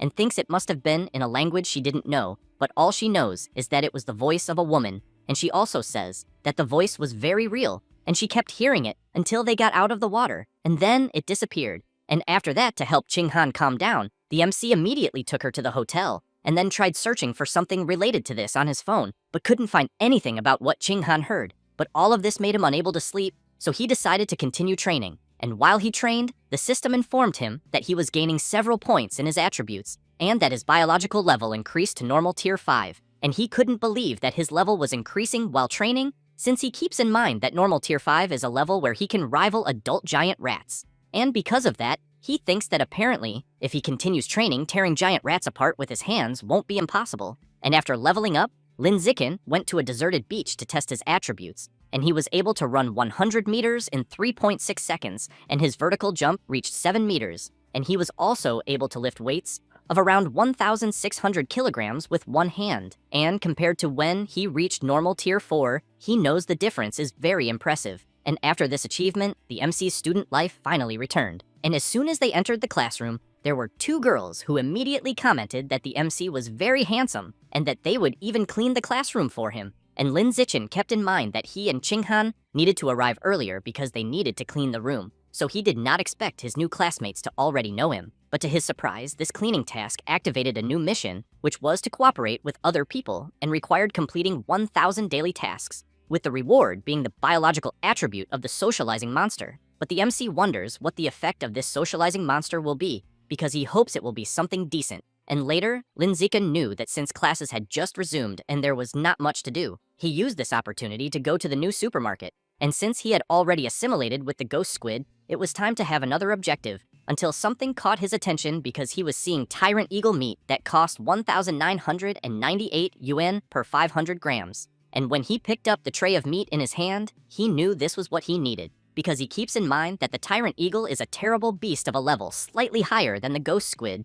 since its vision is exceptional, being 30 times better than that of a normal person, which is extremely good. And because of this, the MC knows that the hunting abilities of the tyrant eagle are excellent, since the creature can precisely catch terrible rabbits that run so fast they become a blur. And after arriving home with the piece of tyrant eagle meat, he concludes that if his vision becomes good, his combat ability will increase greatly, and that to sum it up, the assimilation of the eagle is very worthwhile, since the most important thing is the price of the violent eagle's meat, because it is the second cheapest, costing only 1,998 yuan per 500 grams. And therefore, he wastes no more time and begins devouring the vital essence of the eagle, reaching 1% assimilation. Lin Zichen looks at the eagle claw and concludes that every 500 grams increases the assimilation progress by 1%. So he thinks that at this rate it will cost around 200,000 yuan to complete the assimilation with the tyrant eagle. And then he reflects that apparently he will have to focus even more on tournaments to earn money, since the cash prize is much higher in the competitions he will participate in now. And the next day at the Shanghai school, on the second day after returning to classes, his teachers began introducing themselves. And after doing so, they asked the students to introduce themselves too. And the first one greets everyone and says her name is Chu Yusi, and says she is good at playing the zither, calligraphy, and painting. And then another very cheerful girl says her name is Zhang Yijia, and that she really likes anime, cosplay, and sports. And the next one shouts loudly that his name is Peng Hu Guang, and that he usually stays at home playing games during his free time. And soon, it was Qinghan's turn to introduce herself, and because she was being watched by many people, she became nervous, so very embarrassed. She introduced herself and said she liked drawing, and also hoped to count on all of them in the future. And the MC kept in mind that his introduction was probably the shortest in the whole classroom, since he only said his name, and that he also hoped to count on everyone there in the future. And after that time passed very quickly, and after everyone introduced themselves, the bell rang signaling the end of class. And someone wanted to know what Qinghan's score was on the entrance exam. And she looks to the side surprised and answers that it was 709. And the girl becomes excited, saying that this is more than 10 points higher than hers, since she only got 698. But then, she wants to know what Qinghan's score was on the physical test, because she didn't do very well in the entrance exam and only got 95, which is a very bad score. And Qinghan becomes shocked to hear the girl's score, because she keeps in mind that the physical exam is worth 100 points. So she comments that she also didn't do very well, since she only got 79 on the physical test, and she was still 11 points short of entering the honor class. And because of that, she can't bring herself to say what her score was. And the girl keeps wanting to know how many points Qinghan got, whether it was 94 or 93, and completely unable to say it. Qinghan lowers her head and says it was lower, and the girl gets even closer, wanting to know if it was 92 or 90, until someone slams the desk, loudly startling the girl. And it is the MC wanting to know if he can have the blonde girl's number. And a little confused, she says okay, and that she will give it to him, but thinks he is very handsome, and that he even took the initiative to ask for her number. and Chinghan looks at her friend and thinks that it is good he helped her, because she feared that if the girl kept asking, she wouldn't know what to answer. And then the MC asks for Hee-Yu's number as well. And after adding their numbers, the MC created a group of 4 people, and he did not expect that creating this group would meet the criteria to be considered part of the mission, since he sees the system notification informing him that because he created the group, it counted toward the mission. So Lin Zikin knows that all he can think is that this mission will be easy, and after that, and after creating the group, the 4 of them began getting to know each other better. And Hee-Yu is from the neighboring city of Nanwan, and his family has had a martial arts dojo for generations, making him the heir of a martial arts family, and he even placed 8th in the youth martial arts competition of Nanwan City, which brought honor to his ancestors. And Li Chuxin's family owns a clothing store with several branches throughout the city, and she is truly a rich girl.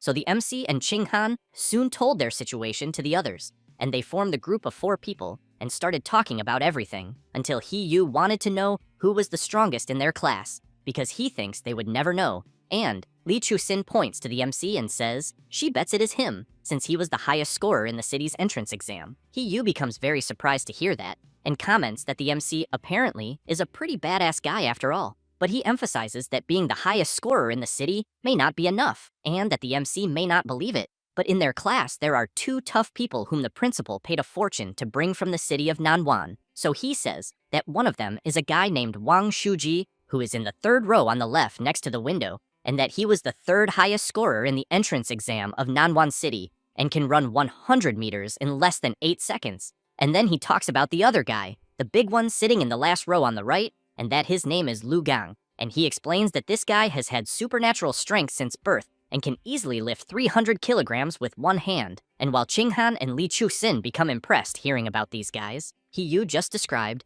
Lin Zichen takes a deep breath and thinks that he was scared for a moment, since he knows that all of this Hee-Yu said was from when they were still in elementary school, until the bell rang again and they started handing out the books, which were only 4, 1 for each main subject. But since Lin Zichen had already studied all the books when he was younger, he found a hidden place to train during his free period, because he kept in mind that the threat of the rat god cult was still out there, and the police had only arrested the heretics so far, but there had been no sign of the Rat King. And because of that, he knew he needed to become as strong as possible and reach normal tier 6 or higher, because then he would be able to fight even giant rats if he encountered them. And after some time, the first practical class of the afternoon was survival class, and Professor Chung Bi wanted to know if anyone knew how to make fire through friction on wood. And Hee-Yu comments that he thinks even the teacher would hardly ever use that in daily life, so he wants to know who would want to learn that for fun, until he becomes very surprised to see Wang Shuji and Lu Gang showing that they know how to do it.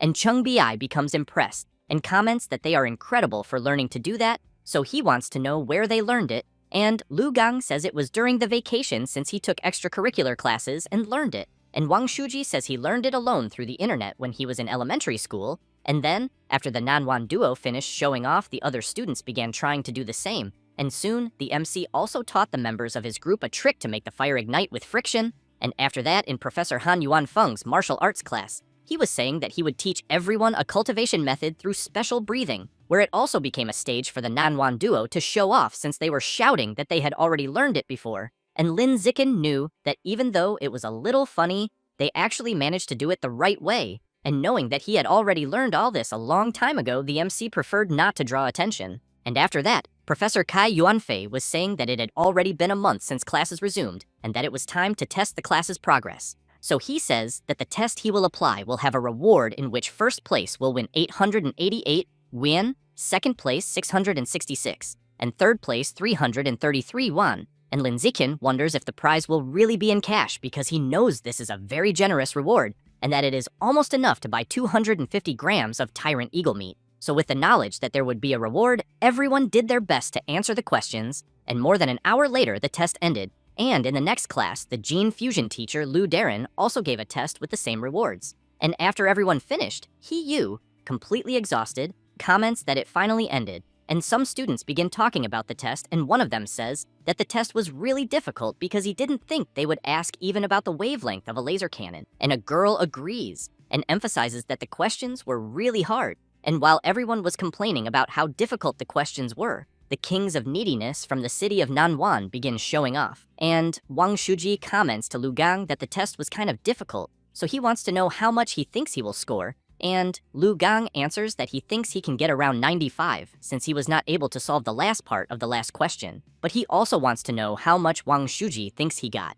and he says that he could not solve the final part of the last question, but still thinks he will also get 95. And He Yu, seeing them bragging, becomes very irritated and wonders if they are always going to do this because he really wants to go over there and punch each one of them in the face. A few minutes later, Professor Lu Darren asks for everyone's attention and announces that the results of the mechanical modifications exam are out. With that, he reports that Guo Yanling scored 52 points and Shen Qinghan 61 points. She is happy and immediately looks back to tell the MC that she passed. He remarks that the heavens reward the diligent and that she deserved it. Liu Darren continues by reporting that He Yu scored 88 points. Everyone in the classroom looks back and says that he was incredible. The professor emphasizes that it was a great score and that he has high hopes for him. He Yu laughs and says it was just luck, since the questions ended up being things he knew. But he tells everyone that as soon as he gets the 333 won prize for third place, he will pay for everyone's dinner. Next, the professor says that Lu Gang scored 95 points and Wang Shuji did as well, and that the two were exceptional, missing only one question to achieve a perfect score. Wang Shuji explains that the last question required many calculations, so he thinks that if the professor had given 10 more minutes, he would have solved it. Lu Gang laughs and says the same thing, which leaves He Yu perplexed, thinking that both of them are showing off again. Liu Darren informs them that the exam was very difficult, but that they will not believe it because someone in the class achieved a perfect score, then announces that the student, Lin Zichen, scored 100 points. Both Wang Shuji and Lu Gang are in disbelief, wanting to know how the hell the MC managed it. He Yu, impressed, thinks that even the two best students of Neiwan were defeated, and that the MC took his third place. At that moment, Lin Zichen raises his hand and asks when the 888 yuan first place prize will be distributed. The professor asks the MC not to be impatient and explains that he will send the cash prize in a red envelope to the class group, and that only he can open the envelope. But he wonders whether the MC is only worried about the money and whether he might be broke. A little over an hour later, the results of the gene fusion exam were also about to be announced, and the professor, after calling for everyone's attention, said he would deliver the exam results. Thus, Kai Yuanfei reports that Lu Gang and Wang Shuji, the duo from Nawan, scored 81 and 83 points respectively in an exam in which almost all students failed, and that achieving a score considered excellent was already incredible. Yet the two were not satisfied with this result, since they could not show off because of it. Shen Qinghan scored 78 points, a score that placed her in the top 5. As for the MC, he achieved another perfect score once again, winning another cash prize. But on the other hand, He Yu, Wang Shuji, and Lu Gang received yet another major shock. Thus, the blonde wanted to know how someone could achieve a perfect score on a very difficult exam. Lu Gang asks whether the professor thinks the MC already knew the answers. Kai Yuanfei becomes serious and makes it clear that this would be impossible. He then explains that he wrote all the questions on the exam and that they will not be able to find the answers on the internet, and that therefore, there would be no way for the MC to know them. He Yu laughs and says that those Nawan clowns are making him laugh, but tells them to just accept it. After that, the break passed in the blink of an eye, and soon the survival course exam began. Chung Bi emphasized that the prizes for the survival course are the same as those of the other subjects, and that therefore, he would not mention the amounts again, but explains that the exam consists of 3 main tests: climbing, where they would need to climb a mountain and a tree, swimming, and making a campfire using only materials from nature. Wang Shuji calls out to Lu Gang and says that they could not beat the MC in the theoretical exams earlier, but that now, in the survival and martial arts tests, they need to reclaim their honor. The big guy looks at the MC from behind and says that the blonde did not even need to say that, because he will give it his all to finish off Lin Zichen for making them lose face earlier. After that, the exam soon began, and the first test was climbing a tree and then a mountain, with the score based on how fast the person climbed. And once again, the MC took first place in the mountain climb, and without much surprise, he made the Nawan duo eat dust again in the tree climbing test. However, at that moment, Lin Zichen was worried about his friend Shen Qinghan, since she had not finished climbing the mountain and was, unsurprisingly, in last place. But that was not a big problem, because when it was time for the swimming test, Shen Qinghan would regain her confidence. In the next test, which was making fire using materials from nature, Lin Zichen had no choice but to crush the Nawan duo for the cash prize. The swimming test was the last one, and this time, Shen Qinghan also crushed the Nawan duo, which was probably another shock to their spirits. And, after the survival exam, Wang Shuji and Lu Gang became strangely quiet and did not speak for quite some time. But their silence lasted only briefly, Since that same afternoon, the martial arts duel reignited their hopes of showing off. The martial arts instructor was saying that it had already been a month since they started practicing martial arts, and that, on that day, it was time to test the results of that training, and that the method to test everyone there would be through duels, with prizes also for the top 3. The Nawan duo filled themselves with confidence, thinking that now, what matters in martial arts classes are the best physiques and who has the best martial arts. However, before the duels began, Professor Han Yuanfeng had everyone in the class perform physical activities as a warm-up, where the warm-up would measure 3 things: the 100-meter sprint time, how much a person can lift with a single hand, and the height of the vertical jump. Lin Zixin recorded a 100-meter time of 7.78 seconds, lifted 330 kilograms with one hand, and finally jumped 2 meters and 18 centimeters in the vertical jump, placing first in all 3 categories. But to avoid something too exaggerated, he held back and only achieved numbers slightly higher than those of Wang Shuji and Lu Gang, who even so were left open-mouthed, unable to believe they had been defeated again. Next, the blonde tells Lu Gang not to panic, and comments that losing in the warm-up does not mean they will lose in the duel, since a real fight is not only about physical attributes, but also about techniques. The big guy agrees with the blonde and emphasizes that their martial arts are much better than the rest, and because of that, he thinks they still have a chance. With that said, after the warm-up, everyone went to the ring to begin the duels. Lin Zixin knew that, to complete the survival of the fittest achievement as quickly as possible, he needed to be the first to step onto the ring. But because his warm-up results had been very good, no one dared to step up. Even the Nawan duo did not step up, deciding to observe for the moment, but he knew that if this continued, the professor would surely lose patience. Thus, Han Yuanfeng asked Lu Wei to step up and have a duel against the MC. As soon as the boy enters the arena, he immediately takes a guard stance. Lin Zixin, to save time, needed to end the duel quickly, with just a single punch, and to defeat everyone in his class, he had to speed up and finish the fights with only one blow. Wang Shuji and Lu Gang could not believe what they were seeing, and soon began to wonder whether the MC was really that strong. Until, out of nowhere, He Yu jumps into the ring and shouts Lu Gang's name. Then he says that he is already warmed up and in his best physical condition, and because of that, he wants to know if the big guy will face him. Without thinking twice, Lu Gang jumps into the ring and shouts that he will only need 30 seconds to finish off He Yu, but thinks that if He Yu had not challenged him, he would have had to fight the MC, and since he has no confidence in beating him, beating He Yu will not be a problem at all. He Yu, in turn, does not hesitate and charges at the big guy, quickly unleashing a barrage of non-stop strikes, until Lu Gang grabs his leg and, due to his monstrous strength, begins to spin He Yu around and then throws him out of the ring, where he crashes face first onto the ground. As he gets up, he starts vomiting from the dizziness of being spun so forcefully. Lu Gang laughs, calls out to He Yu, and makes it clear that of all the people he has fought, his close combat skills are the best, and that in terms of techniques, he would say He Yu is the strongest in the class. But unfortunately, his own abilities are a bit higher. At that moment, Lin Zixin jumps into the ring, wanting to know if the big guy will try with him, since he has in mind that this is a great chance to gain more progress, or else no one will want to step into the ring. Lu Gang gives a slight smile and says he accepts the duel. With that, he charges at the MC and, as he gets a bit closer, leaps at him with all his might. Lin Zixin simply sidesteps, causing the big guy to rush past at full force. The MC takes advantage of the chance and lands a punch on the big guy's back, sending him out of the ring. The other students watching go wild and start shouting the MC's name and telling Wang Shuji to challenge him. The blonde enters the arena saying he was already about to step up and tells everyone to shut up. However, when facing the MC, Wang Shuji knows there is nothing more he can do and that he will need to find a way to defeat him. And as he charges forward, he thinks he will give everything he has in this fight. Lin Zixin blocks the blonde's attack, and with the other hand, lands a punch right in the middle of his face, sending him flying out of the ring, completely dazed. After that, the MC defeated all the boys in his class one by one, always with just a single blow, and even a slap. And according to the rules of the survival of the fittest attribute mission, it seems that the MC could not defeat the same opponent multiple times. So Lin Zixin concluded that at that moment, he could only fight the girls, but he was wondering whether they would be willing to fight him. However,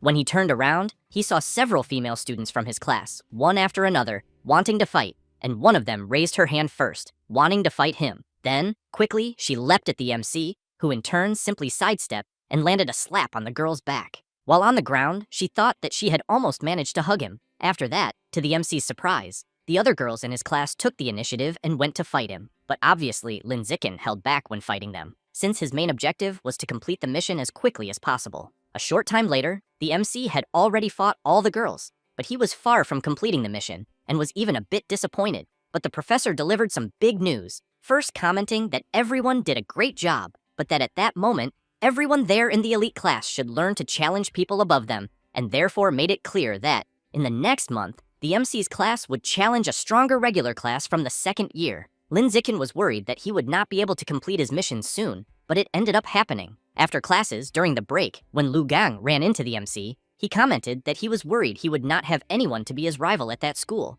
but that it seemed he had underestimated it, and that from that moment on, the MC would be his great rival during the 3 years he would be at the school. Lin Zichen only thought that if Professor Han Yuanfeng continued setting up these challenges, it would not be impossible to complete his mission that year. And, after walking a bit more, Wang Shuji runs into the MC and emphasizes that losing once does not mean he will lose again in the future, and that therefore, he guarantees he will make sure to take revenge for the defeat before they finish school. Lin Zichen continues to pay him no mind and keeps thinking about the reward he will get upon completing his mission, since he did the math and earned about 3,000 yuan in just a single day. And as he walks away, thinking that he can use the money to buy more beast meat, the Nawan duo gets nervous at being ignored once again. Later, the MC reflects that even though he earned some money that day, he knew it was still far too little to buy enough meat to reach 100% assimilation. So, to earn more money, he opened a novel writer account and began his career as a writer. And the next day, when he woke up, he had already received a proposal from a website.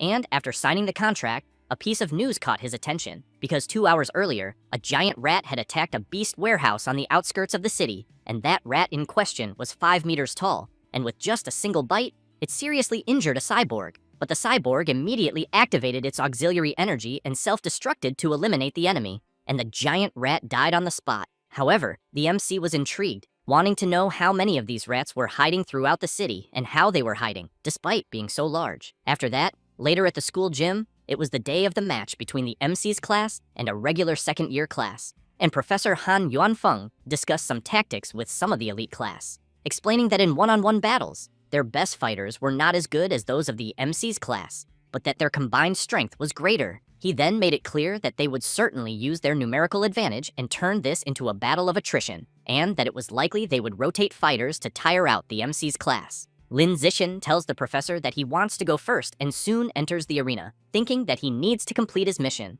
but that for that, he knows he needs to defeat as many opponents as possible, since the earlier he starts fighting, the better. The blonde girl from the other class calls her professor and says that the strongest fighter from the other class is already in the first match, and that, since she is the weakest in her class, she wants to know how she is supposed to fight. Her professor calls Han Yuanfeng and says that according to the tactical rules of the duels, the weakest should go first. So he wants to know why he sent their strongest student first, since that breaks this norm. Han Yuanfeng shouts for Lin Zichen and tells him to step down, since the weakest of the class should go first. The MC does not like this very much, but steps out of the ring and agrees with his professor. Han Yuanfeng calls Yuntong and informs her that she will go first. She is surprised at being chosen and says that she is not ready yet. At that moment, Shen Qinghan calls the professor and says that she knows she is the weakest, and that, because of that, she thinks she should go first. Thus, she enters the ring and starts questioning what she will do, because she is very tense. Li Chuxin and He Yu start shouting, saying that she can do it, and that they will be cheering for her. Shen Qinghan thinks that she is now even more panicked. However, her opponent does not want much talk and charges at her. Shen Qinghan tries to defend against several consecutive punches, and, while continuing to block, thinks that she knows that even if she cannot win, she will try to last as long as possible and tire out her opponent. 3 minutes later, the blonde girl, while continuing to throw her blows, thinks that Shen Qinghan is indeed quite resilient and fears that if this continues, she will soon run out of energy. Then she throws a stronger punch that sends Shen Qinghan out of the ring. Shen Qinghan quickly gets up embarrassed and runs over to the MC. Han Yuanfeng comments that she fought well and knew how to focus on defense to tire the enemy. Lin Zichen emphasizes that she was not bad, since she even managed to last 3 minutes against someone who trained a year longer than her. A few minutes later, Yuntong enters the ring, and as she charges forward, has in mind that her opponent's energy is already low, and that she will use this chance to end the fight sooner. She then tries to land a spinning kick, but the blonde girl easily dodges it and immediately counterattacks with a punch right in the middle of Yuntong's face. Then she applies a leg lock, causing Yuntong to tap the mat, saying that she gives up the fight. The blonde girl stands up, laughs, and asks if they are underestimating the regular class. As she passes by Yuntong, she emphasizes that it is true she does not have as much talent as her, but points out that she trained for a longer time, and that therefore the girl should train for another year and come back to challenge her again. At that moment, Lee Chuk-sin steps onto the ring and very confidently shouts to Shun Ching-han that she will avenge her because she will take down that senior. Lee Chuk-sin quickly defeats her first opponent, and Shun Ching-han comments that her friend is really amazing. The MC says that Shun Ching-han is also amazing and points out that if she had not tired out that senior, Lee Chuk-sin would not have won so easily. 2 hours later, the second-year class teacher comments to Han Yuanfeng that there are only 4 people left in his class, and that, apparently, it looks like he is going to win the lunch they bet on. Han Yuanfeng laughs and says it is better not to celebrate too early, and he thinks about the MC, the Nawan duo, and He Yu, since they are the true strength of the elite class, and that the real battle is only just beginning. With that, he calls He Yu and says that he will be the next to fight. He quickly enters the ring and asks if his opponent is ready to face his stone fists, who in turn laughs and says that He Yu can stop embarrassing himself already. However, as soon as he finishes saying that, he is hit right in the middle of the face by a kick from He Yu and is thrown out of the ring without having done anything to defend himself. He Yu wonders if that was all his opponent had to offer. At that moment, someone charges straight into the ring. A big guy tells He Yu that he is being very arrogant. With that said, as he lunges forward with his powerful punch, he makes it clear that he will show how weak He Yu is. He Yu, in turn, quickly lowers himself, dodges the blow, and counterattacks with a powerful kick right to the middle of the big guy's chin, who is also easily thrown out of the ring. Lee Chuk-sin and Shun Ching-han celebrate He Yu's victory and shout that he is amazing. After that, He Yu defeats several opponents in succession, always using his martial arts tactics. But even though He Yu wanted to continue, after defeating 5 people in a row, he was clearly getting tired, and in the end, he was unfortunately defeated by his 6th opponent. After that, the MC's class was left with only 3 people, while the other class still had 13 remaining. With that, Han Yuanfeng calls Wang Shuji and informs him that he will be next. The blonde, while replying that he understands, charges at his opponent, and sometime later, he defeated 10 people at once, but lost in the 11th match due to exhaustion. Next was Lu Gang, who defeated 2 of the best fighters from the other team in less than 10 minutes. Han Yuanfeng looks at the teacher from the other class and says that he only had 1 person left in his class, so he wanted to know if the teacher would give up. He laughs and says that he would never do that. With that said, he calls Wang Jinhee and comments that it is his turn to shine. A huge guy enters the ring, making Lu Gang look small next to him. However, Lu Gang does not feel intimidated and says that his opponent is just a little taller and very fat. With that said, he charges forward and soon delivers a powerful punch right to the middle of the belly. But he is very surprised, thinking that it feels like he hit rubber. Then he starts throwing several consecutive punches, and upon realizing that none of the punches had any effect, he retreats and thinks that it is not working, since his opponent is like a tank, with skin that is far too thick. Wang Jinhee asks if Lu Gang is done, because if so, it will be his turn to attack. Lu Gang is grabbed by the neck and realizes that he is not able to breathe properly, and that his opponent's strength is immense. The big guy, without much difficulty, throws Lu Gang with full force out of the ring. Han Yuanfeng is shocked and immediately looks at the other teacher and asks since when his class has such a strong student. He apologizes and informs him that Wang Jinhee transferred in the last semester, and, because of that, it is understandable that Han Yuanfeng does not remember him, but that apparently, this time Professor Han Yuanfeng is going to lose. Han Yuanfeng turns around furious and almost in tears, thinking that the other teacher had an ace up his sleeve all this time, and that no matter how good Lin Zixin is, he knows there is no way for him to defeat the monster from the other class. Thus, a bit awkwardly, the teacher goes up to the MC and asks him to fight well, and says that he can even gain some good experience, but that he should not worry about whether he wins or loses. The MC laughs and simply asks the teacher to relax,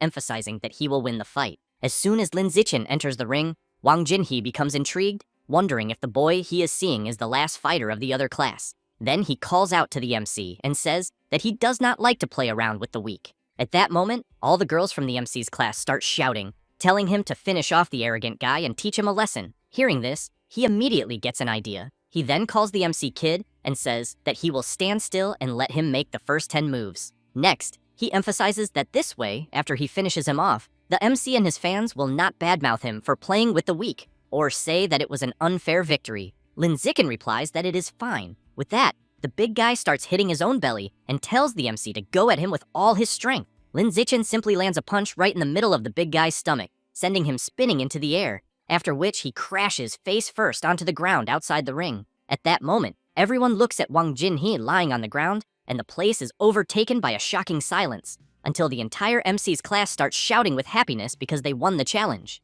The big guy tries to get up but is still a bit dizzy and wonders what the hell just happened, because he feels that it makes no sense at all. The teacher from the other class comments to Han Yuanfeng that the student Lin Zichen is incredible, since he defeated Wang Jinhee with a single punch, and that because of this, he feels that the MC is almost as good as Wu Tiancheng was when he was a first year. Han Yuanfeng emphasizes that he does not think it is to that extent, since Wu Tiancheng was a monster, and that when he was a first year, he almost scared the principal to death. Lin Zichen hears them talking and soon asks who this Wu Tiancheng is. Han Yuanfeng explains that he is a senior who graduated a few years ago and that when he was a first year, he completely destroyed the elite class of the third year, which terrified many of the school's leaders. He then adds that when he was a first year, he could run 100 meters in 6.12 seconds, had a vertical jump of 3 meters and 96 centimeters, and could lift 650 kilograms with just one hand, then asks if the MC was impressed. He laughs and says that he was a little, yes,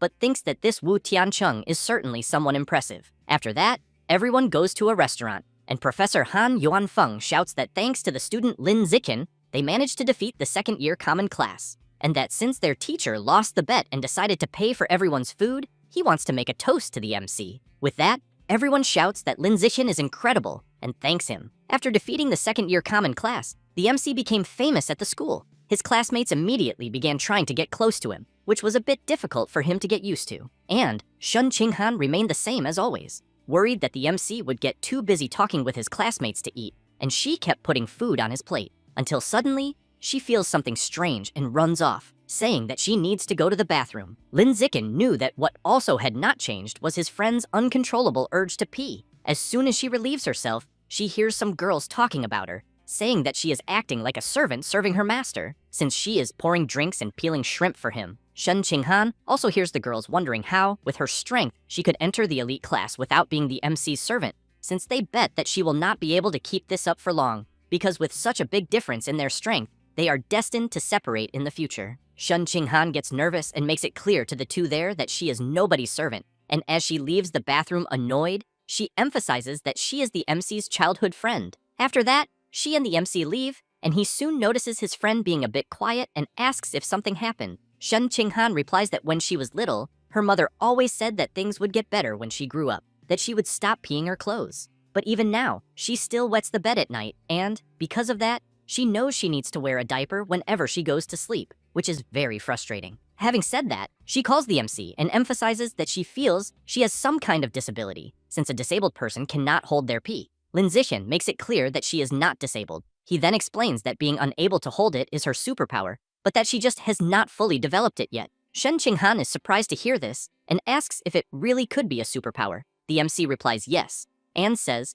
that her incredible talent for swimming is the manifestation of that power. She comments that the MC has been amazing since they were little, so she wants to know if he has a superpower too. He replies that yes, he does, and emphasizes that he has a superpower just like her. Shen Qinghan comments that if he really has a superpower, she would really like to know what it is like. The MC says that it is certainly something very powerful. Then they hear a loud noise, and when they turn around, they see some people shouting, asking an old man to lower his broom and informing him that they are exterminating rats for public safety. However, the shop owner does not listen and tries to hit the others with his broom, shouting for them to stop and not eliminate his brothers. He then becomes even more furious and charges at the guards while shouting that he will eliminate them. Shen Qinghan asks if the guy is crazy. The MC steps in front of her and says that apparently the old man must have escaped from a mental hospital. With that, he grabs her arm and calls her to leave, since he thinks people with mental problems are like that. Back at the MC's house, he and his parents are watching the news on TV, where it is reported that last week, a young teacher disappeared after leaving work, and her whereabouts are still unknown. The MC's mother comments that this is already the 4th young woman who has disappeared that month. The MC's father says that his wife is wrong, because it is already the 5th disappearance. The report continues, informing that all 5 people who disappeared that month were young and beautiful women. Then they recommend that young women should not go out at night, and if they do, it is better to go with several people and avoid dark places. The MC's mother comments that it seems things have not been very safe lately, and, because of that, she wants him not to let Shen Qinghan go out alone. Lin Zichen asks his mother not to worry and makes it clear that he will take care of her. Meanwhile, in the city of Shanghai, at the Public Security Bureau's 10th district, an officer is waiting for some information. He then asks what the result of the examination was, and whether the old man has any kind of problem. The person in charge of the examination replies that he is still not sure, because he has tried to communicate with him, but he has not said a single word. It is almost as if the old man were mute. The officer says that the old man inside the room is not mute,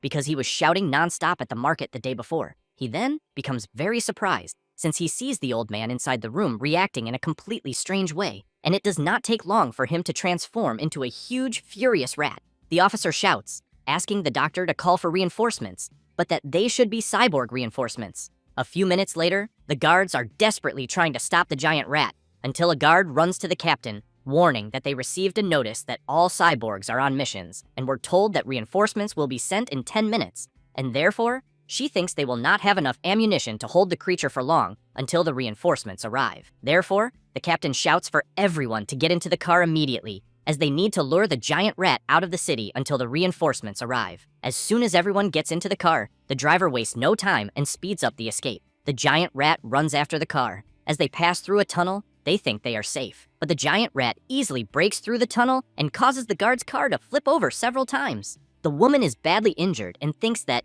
in the end, it seems they failed to buy time. The giant rat charges and lets out a loud roar until an explosion happens right in its face, since a cyborg has just arrived and does not stop attacking. The rat continues to be bombarded all over its body. However, the cyborg who just arrived realizes that the rat made a hole in the ground and escaped, so she wonders whether these creatures are becoming more intelligent, since, judging by the pieces of flesh on the ground, it seems it is badly injured, so she thinks it must not have gone far, and therefore believes she will have a chance to find it quickly and put an end to this. Later, at 3 in the morning, Lin Zichin is thinking that it has been 15 days since he became a writer, and he has maintained a consistency of 4,000 characters per day, and he is almost reaching 100,000 characters, and his earnings have reached more than 10,000. He knows there are still many slots available in the recommended section for the new batch of books, and as soon as he secures them, he thinks he will earn even more, but he wonders how much he will make in the first month when they start selling. However, after seeing how things were going with his novel,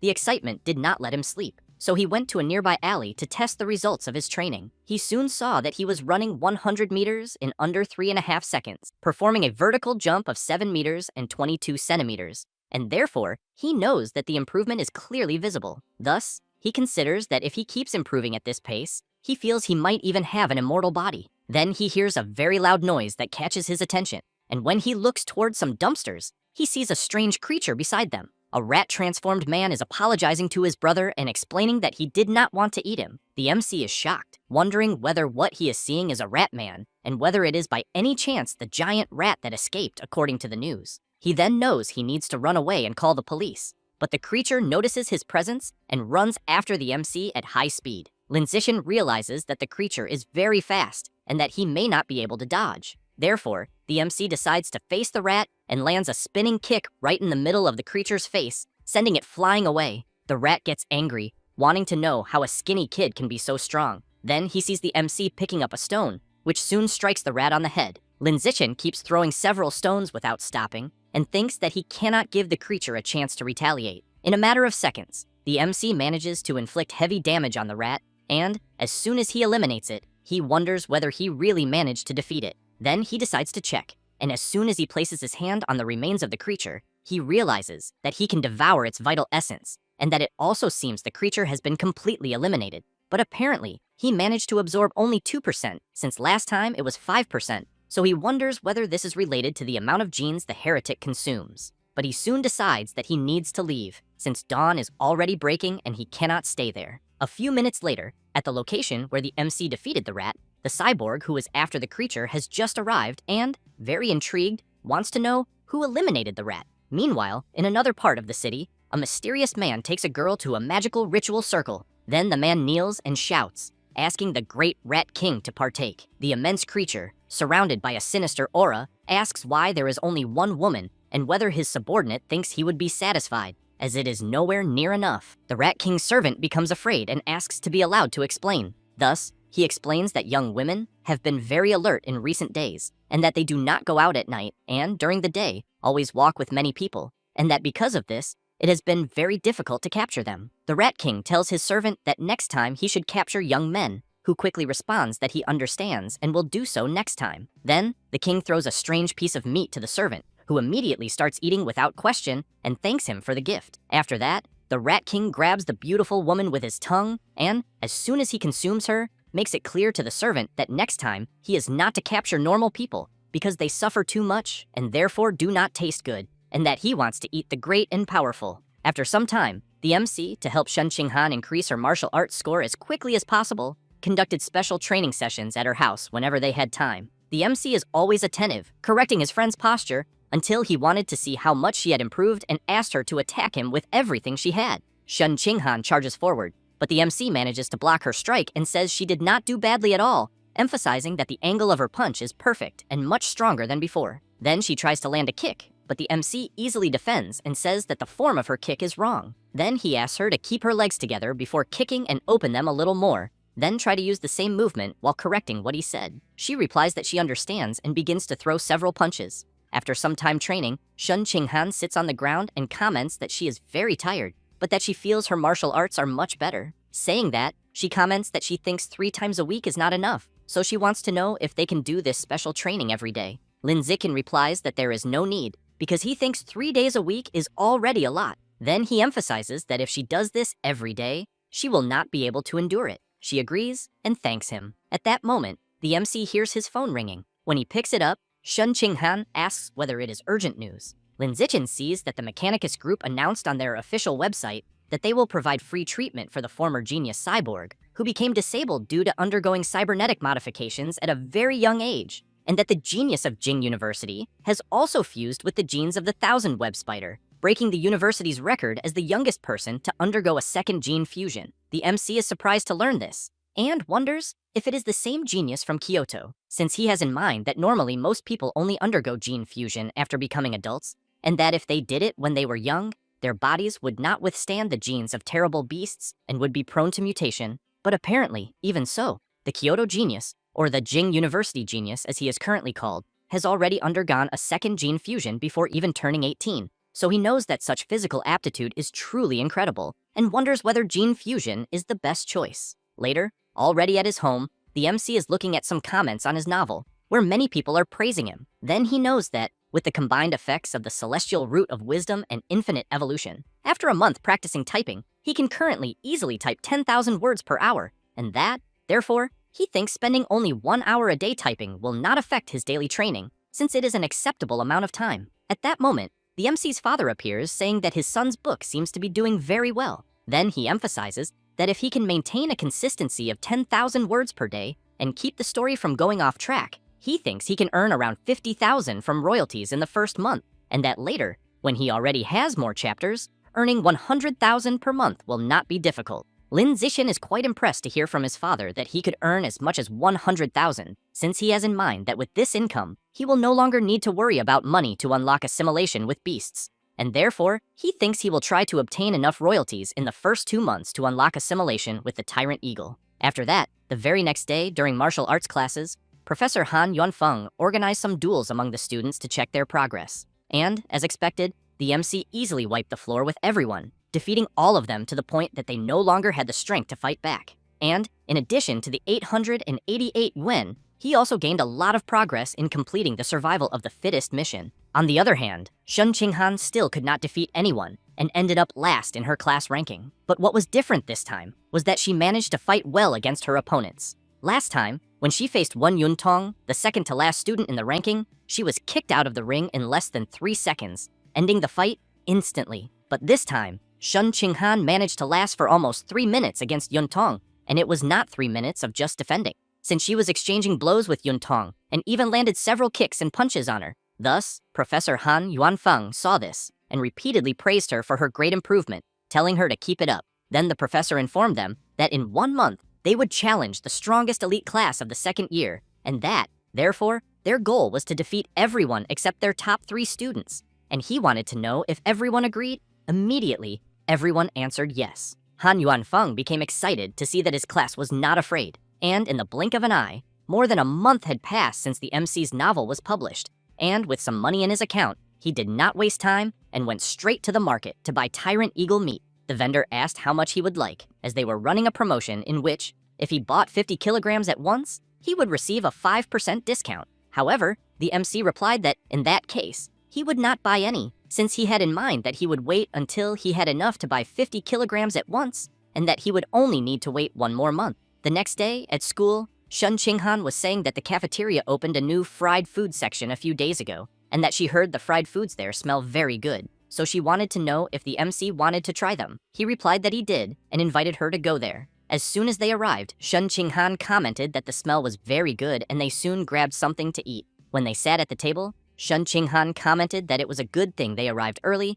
because otherwise they would have had to wait in the huge line that had already formed. Suddenly, Hayu started shouting, wanting to know why his place in line had been cut. The other person replied that he was not cutting and explained that his friend had saved a spot, and they argued like that for quite some time. Shun Qinghan wanted to know why Yu was arguing and whether they should go take a look. The MC replied that he thought Yu would not need them, since Yu is quite intimidating, and the person who cut the line seemed to have already given up. The guy left muttering, but Yu soon became surprised to see that the guy was talking strangely with his friends, and quickly all of them cut in front of Yu, who demanded to know what the hell they were doing. They replied that they were not doing anything special, as they just wanted to cut in front of him. Yu became angry, and while pushing some of them, asked whether they were really joking. However, he ended up being surprised when he noticed something and, seeing that they were not intimidated by his push, wondered whether they wanted a fight. Quickly, the MC and Shun Qinghan stood up, as they thought Yu was in trouble. Lin Zixin went up to one of the students and politely asked him to go back to the end of the line. The student immediately turns around,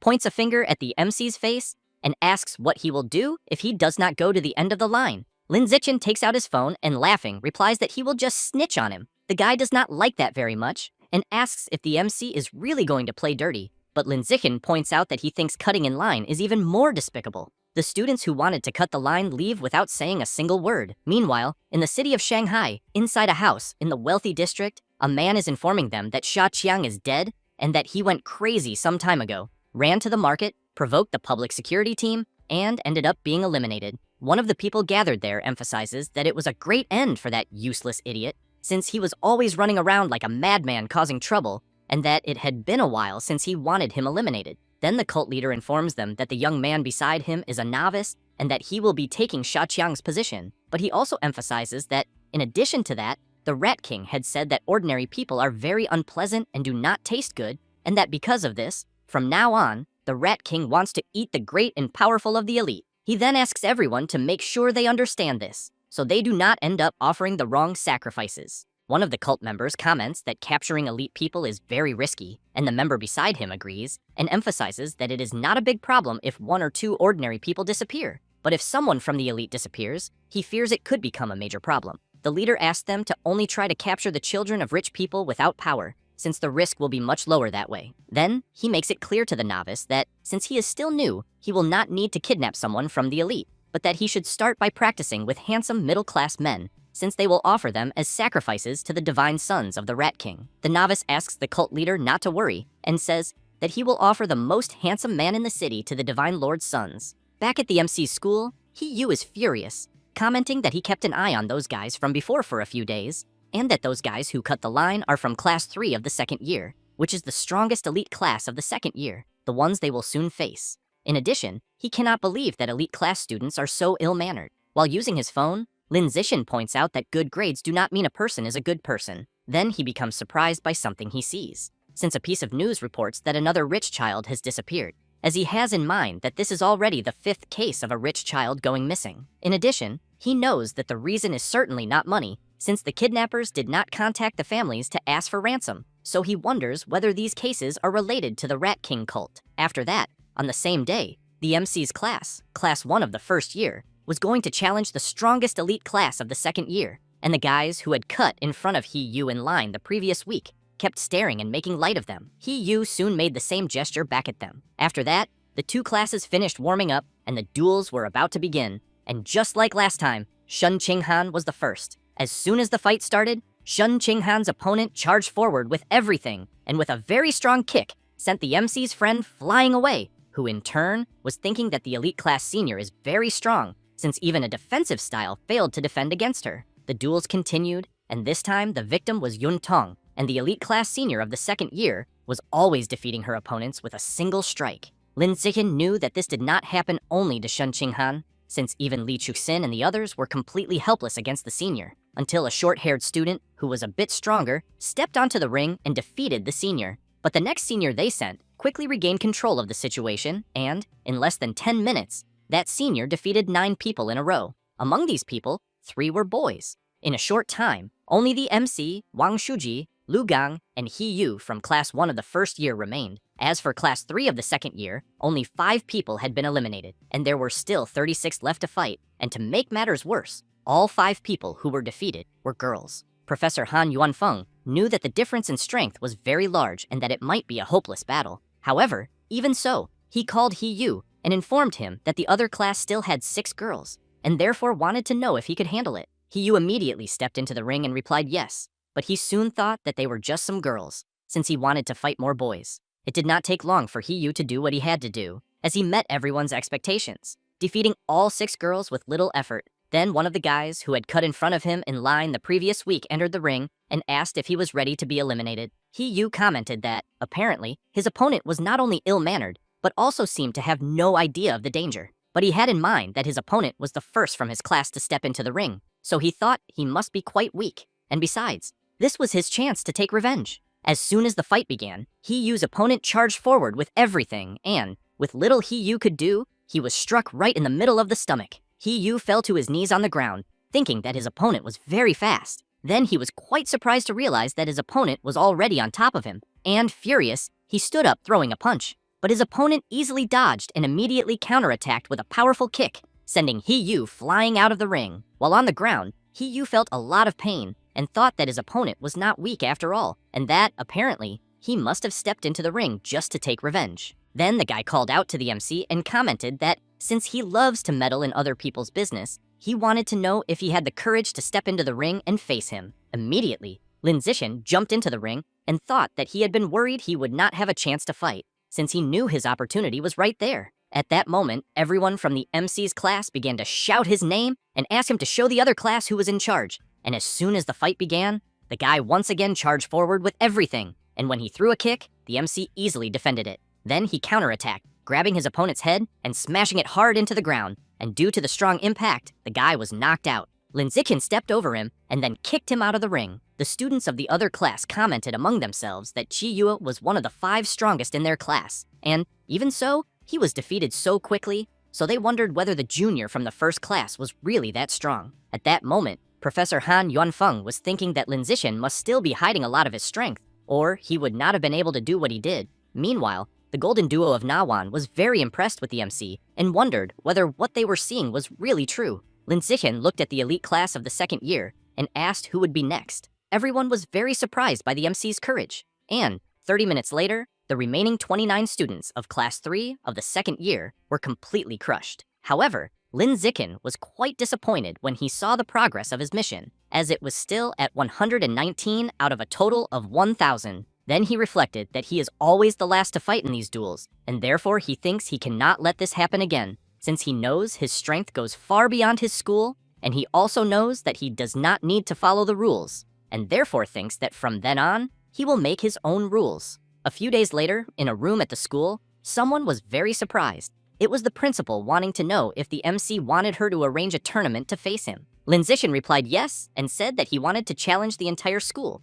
The principal is perplexed by the request and asks whether the MC, who is in his first year, already wants to challenge the entire student body and whether he is serious. Lin Zihan becomes serious, answers yes, and then asks her to accompany him to the gym, as he will prove that he is strong enough to make this challenge. As soon as they arrive at the gym, the principal, a little suspicious, comments that it is already late and asks why the MC brought her there. While taking off his shirt, he makes it clear that it is to show his strength. She becomes a little embarrassed, wondering whether the student is thinking of showing his physique to her, and then asks him to wait a moment. However, Lin Zihan does not care and immediately lifts 700 kilograms with a single hand. The principal is instantly very surprised and soon realizes what the MC really wanted to show. She then comments that the weight he is lifting is indeed absurd, as she might even think he is stronger than Wu Tiancheng, the strongest student in the university's history when he was in his first year. Next, she says that she will agree to the MC's request and will organize an event for him to challenge the entire school.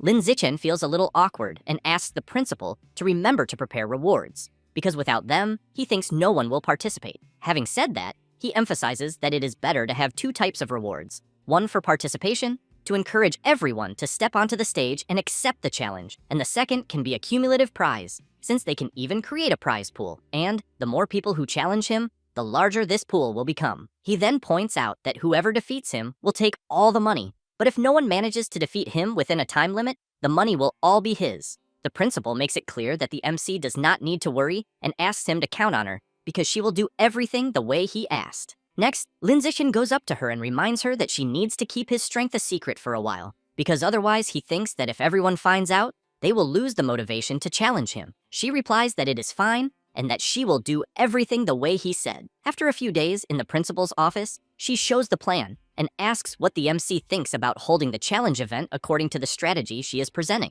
As soon as he reads it, he replies that it is perfect and thanks the principal for the excellent work. The principal feels a little awkward and comments that it was nothing. At that moment, Professors Han Yuanfeng and Liu Darin arrive at the office and, suspecting what is going on, begin to wonder whether they are seeing things right, since they have in mind that the diabolical principal who walks around the university with a grim face seemed to be sucking up to Lin Zixin. After that, and a few hours later in the gym, as planned, the principal began to share basic information about the MC and his recent achievements. She also explained the rules of the challenge, the cash prize, and everything else in detail. And, as expected, the audience below the stage exploded with people. The students wanted to know whether the principal was really serious and whether she had gone crazy, because just because the MC had won a few challenges, he was already being treated like a star. Lin Zixin asks for everyone's attention and informs them that starting the next day, he will defend the gym stage for 2 hours every day during lunchtime, and that everyone will be welcome to challenge him. He then thinks that this will be truly excellent, since it seems that many people will want to hit him, and that he will have a good chance of completing the survival of the fittest mission ahead of schedule. After that, night falls, and in the city center, a guy is walking calmly while drinking his juice. Then, two beautiful girls appear, wanting to know if the blonde guy is alone and whether he would like to have a few drinks with them. He simply replies that he is not interested and asks them to disappear. The two leave, saying that the guy is a bore and that he will be single for the rest of his life. He takes a deep breath and wonders whether the city of Shanghai is really that pathetic, since he has been trying to find a handsome man there for about 2 consecutive days and has not found anyone. Therefore, he concludes that if he cannot complete the mission the cult leader requested for the sacrifice, he thinks he will be in quite a complicated situation. Next, he reflects that he even thought about luring a male celebrity, but they are always surrounded by bodyguards. So he knows that, as a new recruit of the rat god cult, he simply does not have the power to do that. Moreover, he keeps in mind that the deadline is already running out. Then he is surprised to see the MC running. At that moment, he thinks the MC is a handsome boy and that he might be good for the sacrifice. And while the MC keeps running, the blonde guy knows he cannot waste such a chance. Thus, he gets excited, thinking that he will complete his mission after all. And as he heads to a remote place, he knows it will be perfect, since there is no one around, and soon transforms, thinking that it is time to take action. But before he can do anything, he is struck by a brick right in the middle of the head. The cult recruit, while crying out in pain, wants to know what the hell just happened. Lin Zixin appears, saying that he never thought he would run into a rat man during his daily run, but at least he thinks this will help him complete his assimilation with the giant rat. The creature drops to its knees from the pain and wants to know who this terrifying boy is, besides him saying things it does not even understand, until the rat completely collapses to the ground. The MC is surprised, wondering whether with just one brick the rat has already been eliminated and whether there are really rat god cult followers that week. But he soon concludes that it does not matter, because he thinks it is better not to waste time and quickly absorb the creature's essence before someone appears. And as soon as he does so, the system informs him that he absorbed a fragment of the mutant rat's life essence and that the assimilation is now at 8%. Lin Zixin feels annoyed when he sees that it only increased by 1%. Next, he reflects that it is probably better to avoid running at night for a while, just as a precaution. After all, he thinks not every cult follower is that weak, since he knows there are some whose bodies are so mutated that they can even withstand bullets. Upon returning home, and as soon as he finishes taking a shower, he hears a news report stating that the previous day at 3 in the morning, the city's public security complex carried out a joint operation with an instructor from the Shanghai Institute and wiped out the rat god cult once and for all. Lin Zixin is surprised to hear this and wonders whether the cult was really exterminated. The report continues, saying that the instructor who defeated the Rat King that time was Wu Tiancheng, a high-level biological genetificator, and that in his battle, he did not waste words and went straight at the Rat King, who, having little he could do, was struck by Wu Tiancheng's massive attack. The operation lasted only 30 seconds. Lin Zikin realizes that this is the power of someone at a high level and that it is indeed very impressive. Later, at the complex, one of the members asks Wu Tiancheng whether he has any information about the professor. He takes his tea and replies that there is still no sign, and that the group of specialists who went to contain the outbreak in Origin Zone 36 also remains missing. The complex member then wants to know how the situation is over there. Tiancheng says that it is relatively under control, because if it were not, he thinks he would not even have time to be there dealing with the remnants that escaped during the chaos. The captain takes a deep breath and comments that the Rat King, who left the city's entire public security without any response, was nothing more than an insignificant remnant compared to a genius like Tiancheng at an advanced level. Having said that, he runs up to him, hugs him, and suggests that since he is there, why not take the opportunity to give a lecture at his old university? Tiancheng replies that he is not idle and still has work to do, but the captain keeps insisting for Tiancheng to speak to the freshmen to give them a boost. Meanwhile, in an underground location, a completely bizarre place, the Rat King is on the ground, trembling all over, while hearing someone say that at first he only attacked beggars and wanderers, then started going after fresher meat, and in the end, wanted to go after the cream of society, only the well-nourished and protected. At that moment, a huge creature approaches the Rat King and emphasizes that he went to the trouble of bringing him there to expand his race and dig tunnels.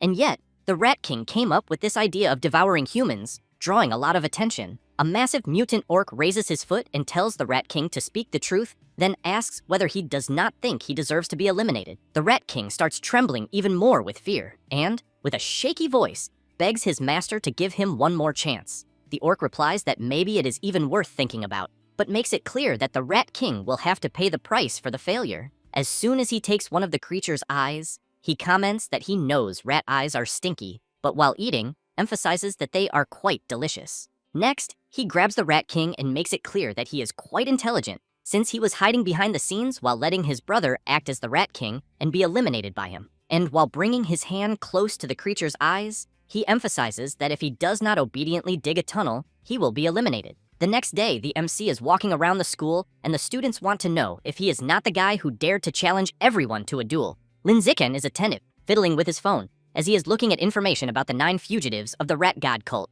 each of whom has a bounty ranging from 5,000 to 500,000 yuan. The MC thinks about this walking bounty of 500,000, but even so, knows that if he runs into one of them, it is better not to draw attention and just go along calmly. And as soon as the time for the challenge arrives, many people are there to watch. Lin Zikin notices that many people indeed showed up, but wonders whether anyone will try to challenge him. Shun Qinghan asked people to participate in the challenge and try to win various prizes. Some students get euphoric, saying they heard that one of the prizes would be a PS5 and iPhones. Then a guy shouts saying he wants to challenge the MC, but a girl suddenly appears saying she wants to go first and kicks the guy who shouted first. It does not take long before several girls come running wanting to challenge the MC. Quickly, Lin Zikin is surrounded by several female students wanting to challenge him. Then, one of them grabs his arm and thinks that she finally touched him, while another tries to get his attention in a different way. Lin Zikin starts to get annoyed, thinking that this is getting quite strange, and while concentrating some power in his palm, thinks that he does not want to hit girls, but for the sake of his achievement, he will have no other choice.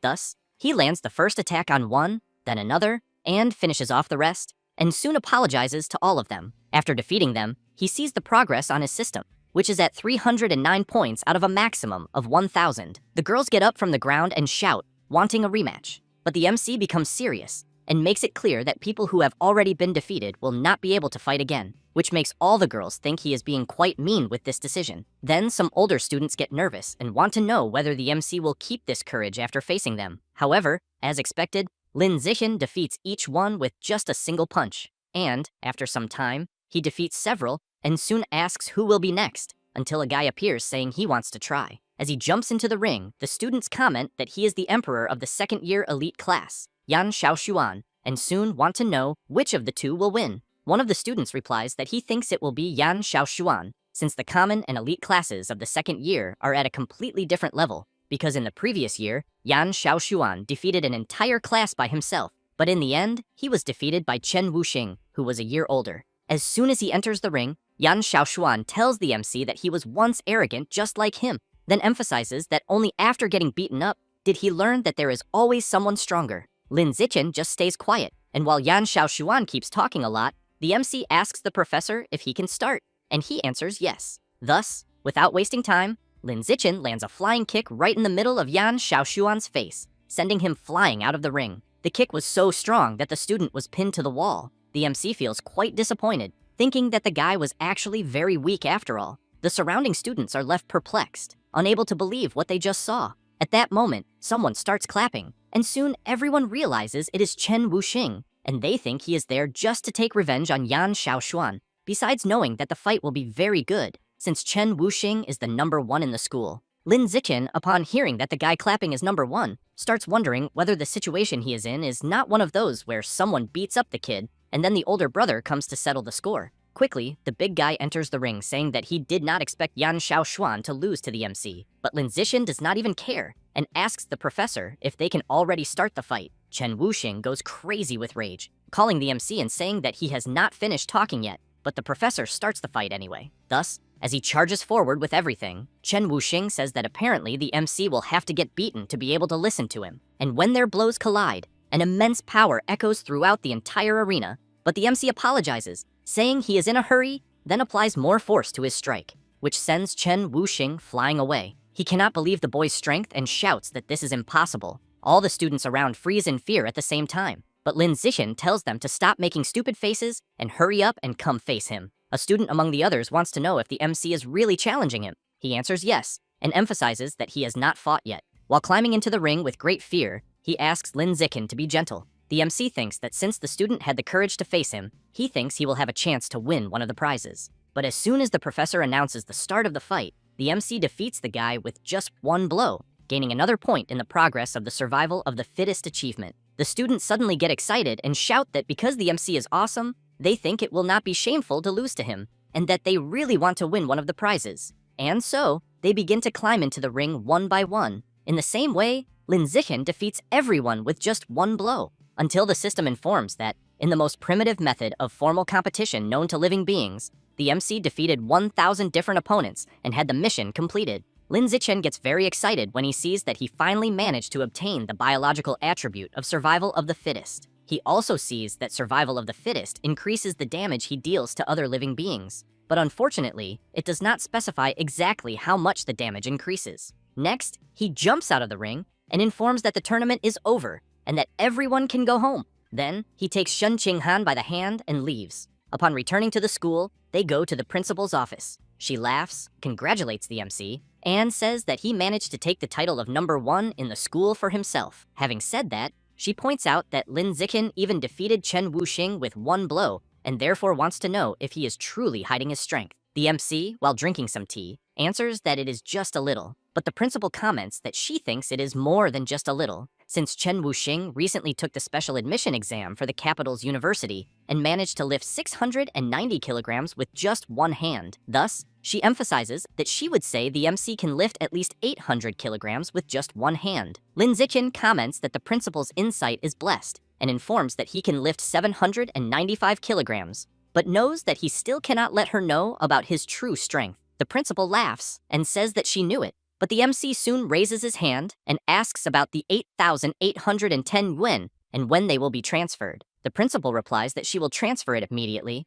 but thinks that this brat only thinks about money. Next, she makes it clear to the MC that from that moment on, he will represent the school. But Lin Zichen interrupts her and says that he and Shen Qinghan really like swimming, so he wants to know if the principal could let them use the gym pool, but he wants them to be able to use it whenever they want, and that while they are using it, the pool wing cannot be open to anyone else. The principal comments that she already understands and agrees to his request. Lin Zichen wonders why the principal is agreeing so easily, then says that he does not like being watched when he is in his swimming trunks, and that therefore, when they are using the pool, he will cover the security cameras there. The principal thinks that a boy and a girl alone is already one thing, but wanting to even cover the cameras, and wonders whether he is not thinking what she is thinking, but comments that since the MC wants it so much, she will comply with his demands. She then informs that from that moment on, it will be an exclusive pool for the two of them, but asks the boy to be careful not to increase the population. The MC does not understand anything, but after leaving the principal's office,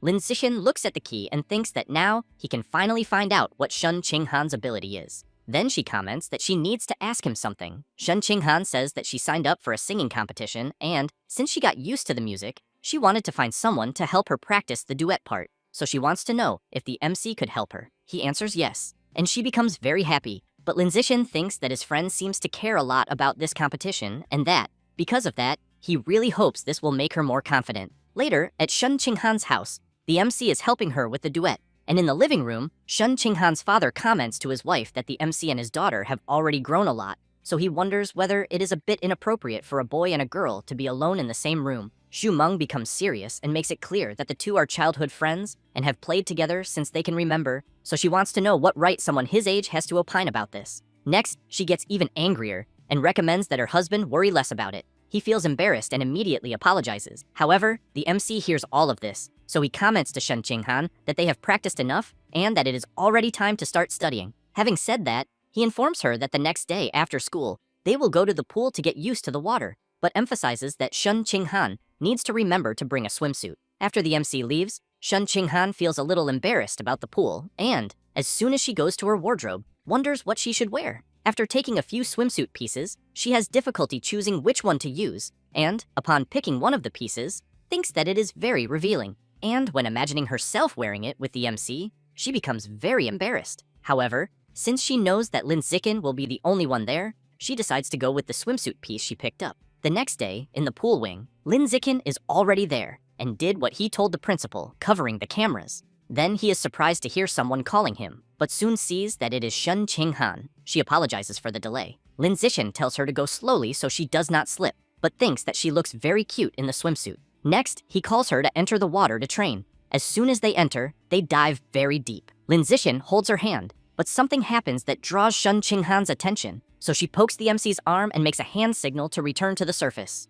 Lin Zixin holds her and quickly goes up. As soon as both come out, the MC wants to know what happened. Shun Qinghan says that it seems the water is passing through her body. She then decides to show it, taking some water in her palm, and indeed the water passes through Shun Qinghan's hand. She finds it strange and soon wants to know why this is happening to her body. Lin Zixin is also intrigued, wondering whether it could be Shun Qinghan's power. Therefore, he asks to see her hand, but upon examining it, he realizes that besides water being able to pass through her hand, there is nothing wrong. Then, he calls her to get out of the pool to see if other parts of her body can also be passed through by water. Shun Qinghan feels a little embarrassed, but agrees with him. When she lies down on the floor, the MC starts splashing water on various parts of his friend's body. She is a little uncomfortable with the situation and asks if this will take long. Lin Zixin comments that they have already tried 3 times, and that, apparently, her body still seems normal. Having said that, he helps her up and emphasizes that it seems that, for now, only her hands have this ability. As soon as they sit on the edge of the pool,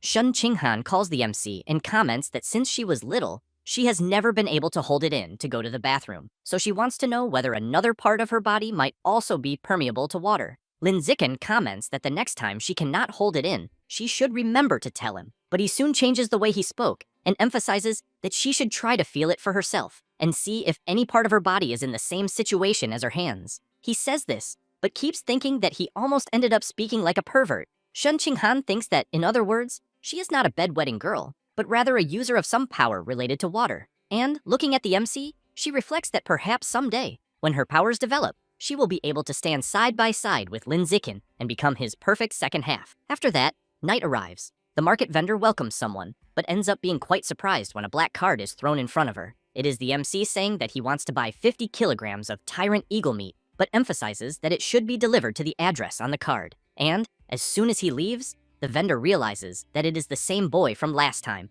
and wonders which family the extravagant young master is from. A few hours later, the vendor goes to deliver the order and asks the MC to give a good rating to her service. And, as soon as the order is delivered, Lin Zixin reflects that, with his writer's salary that arrived in the morning, he earned 120,000 won and still has 210,000 in total. And, upon opening the box, he knows that it is enough to buy 50 kilograms of tyrant eagle meat. And, without wasting any more time, as he places his hand on the meat to assimilate it, he wonders what he will receive upon unlocking the assimilation. The system soon informs that he obtained a large amount of tyrant eagle vital essence, and, because of this, the assimilation with the animal reached 100%. Lin Zixin feels as if he were water flying over the ocean, which, as soon as it spots its prey, lunges forward, and, With its powerful talons, it manages to grab the creature easily from the ocean. Next, the system informs that, as the MC assimilated with the tyrant eagle, he obtained the biological attribute of the celestial eye,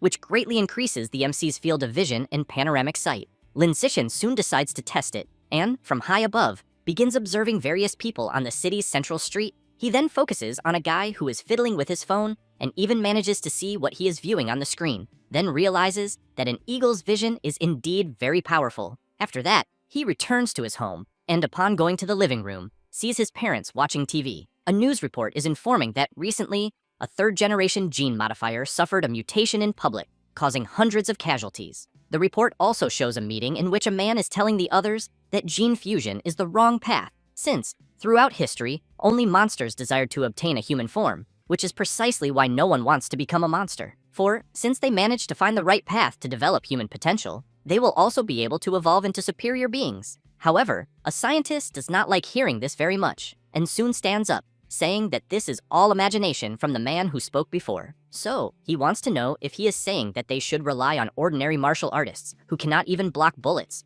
to fight against terrifying beasts instead of gene modifiers. The MC's father, seeing this, comments that, to be fair, he thinks gene modifiers are indeed like uncontrollable bombs, since when they undergo a mutation, it is the same as a disaster. Zhang Wanxin comments that she thinks her husband is worrying for nothing, because the state's control over this is very strict, and the probability of this happening is minimal. Then she emphasizes that instead of worrying about mutations, she thinks he should worry more about how gene modifiers will continue their lineage, because in the end, they lost their reproductive abilities. Lin Yansheng agrees with her, and suggests that, in that case, gene modifiers need to save some samples before gene fusion, or find a partner, and have children before that. At that moment, the MC's mother is surprised when she looks back, and seeing that her son has just arrived, feels a bit awkward and tries to cover it up, but thinks about how they ended up talking about such inappropriate things in front of their son. The MC's father also feels awkward, and says that since Lin Zixin has arrived, they can go eat. As soon as everyone sits down to eat,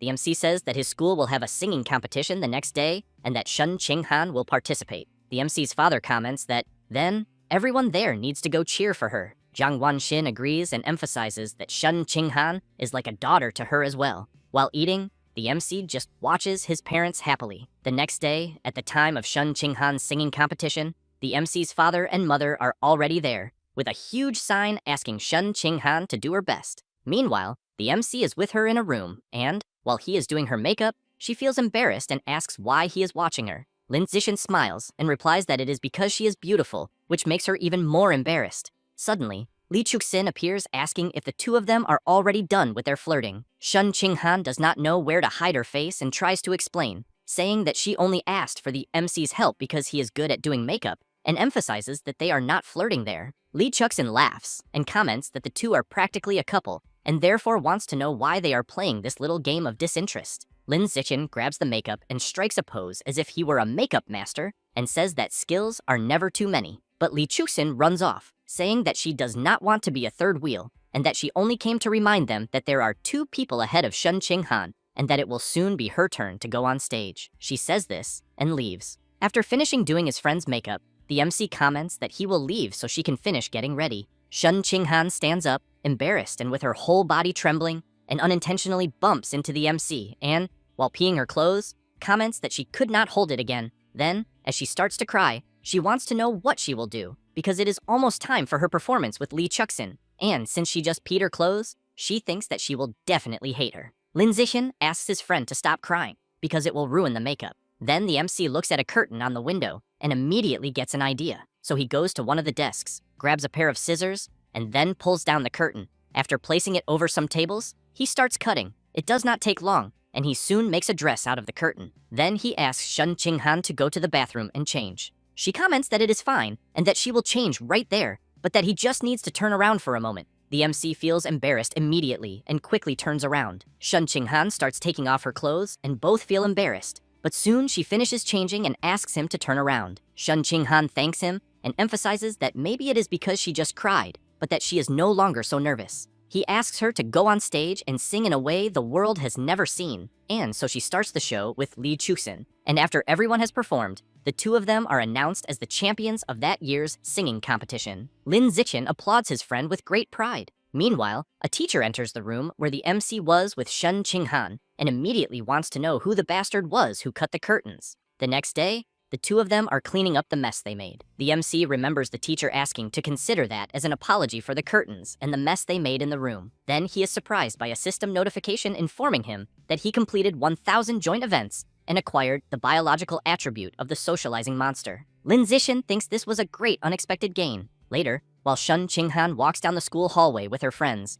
they comment that Shun Qinghan's voice is indeed very beautiful, so they want to know if she can teach them. And with that, the singing competition greatly helped Shun Qinghan regain her confidence. And with the return of her confidence, her martial arts also began to improve steadily. The MC, on the other hand, won several martial arts competitions and earned a place at the school to display his achievements. After that, he signed a contract to be the promoter of He Yu's family martial arts dojo, and the advance payment from the contract, together with the royalties he received from writing novels, totaled 900,000 yuan. Lin Zixin knew that this should be enough to unlock his next assimilation, which he soon bought and requested delivery for. And this time, the beast he chose was the hidden dragon, a lizard famous for its concealment ability. And as soon as he devoured a large amount of the hidden dragon's vital essence, he achieved assimilation with the creature. Now that the MC has managed to unlock assimilation with the hidden dragon, he obtained the biological attribute of natural camouflage, which allows the MC to reduce his presence by lowering the vitality in his body, and can also use it to hide his biological rank.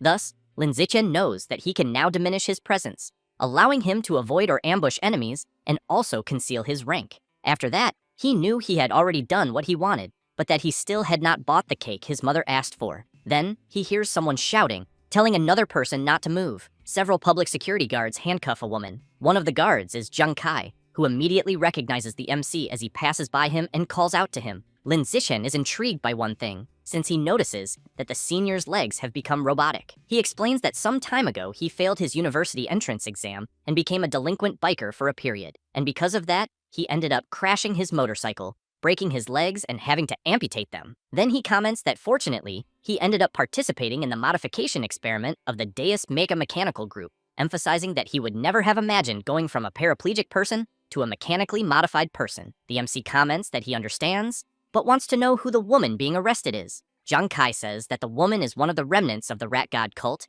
and that she is the only woman among the 9 who remain. Then one of Zhang Kai's superiors calls him and asks him to stop chatting, because they are already leaving. He says goodbye to the MC and runs off. Lin Zixin thinks that the public security department has been doing its best to capture the remaining members of the rat god cult, and that, so far, they have not succeeded. Yet the Deus Mecha group captured one of them so easily. He then concludes that apparently, this Deus Mecha group cannot be underestimated. At that moment, he notices his phone ringing. When he answers, he sees that it is his mother asking whether he bought the cake and what time he will arrive. The MC replies that he is going to buy it and will return as soon as he gets the cake. And as soon as he does that, he returns home. And since he and Shun Qinghan were born only one day apart, every year the two families get together to celebrate their birthdays. But that year, the 18th birthday of both of them was no exception. Shun Qinghan takes a gift and says it is for him. Lin Zixin does the same and comments that he hopes she likes it. Then, out of nowhere, everyone feels a strong tremor and wonders whether it could be an earthquake. Lin Zixin becomes serious and thinks that he is sure something is wrong. Meanwhile, beneath the city of Shanghai, several rats are digging a tunnel. The next day, a news report on TV informs that, according to experts, the recent tremor measured 4.2 on the Richter scale, and that what happened in the city of Shanghai was just a normal and weak earthquake. And that since the city of Shanghai is not located on tectonic plates, the probability of a major earthquake occurring is low, but they ask citizens not to panic. After finishing eating, the MC tells his parents that he is going to school. They ask him to take care and have a good day. As soon as he goes outside, Shun Qinghan appears calling him to go to school together. And while they walk, Shun Qinghan comments that since they have turned 18, they are now adults. Lin Zixin replies that yes, and emphasizes that they will soon have the college entrance exam. And after some time, the MC finally saved enough money to unlock the assimilation with the Void Eel. And as soon as he consumes a large amount of the Void Eel's vital essence, he achieves assimilation. And, as usual,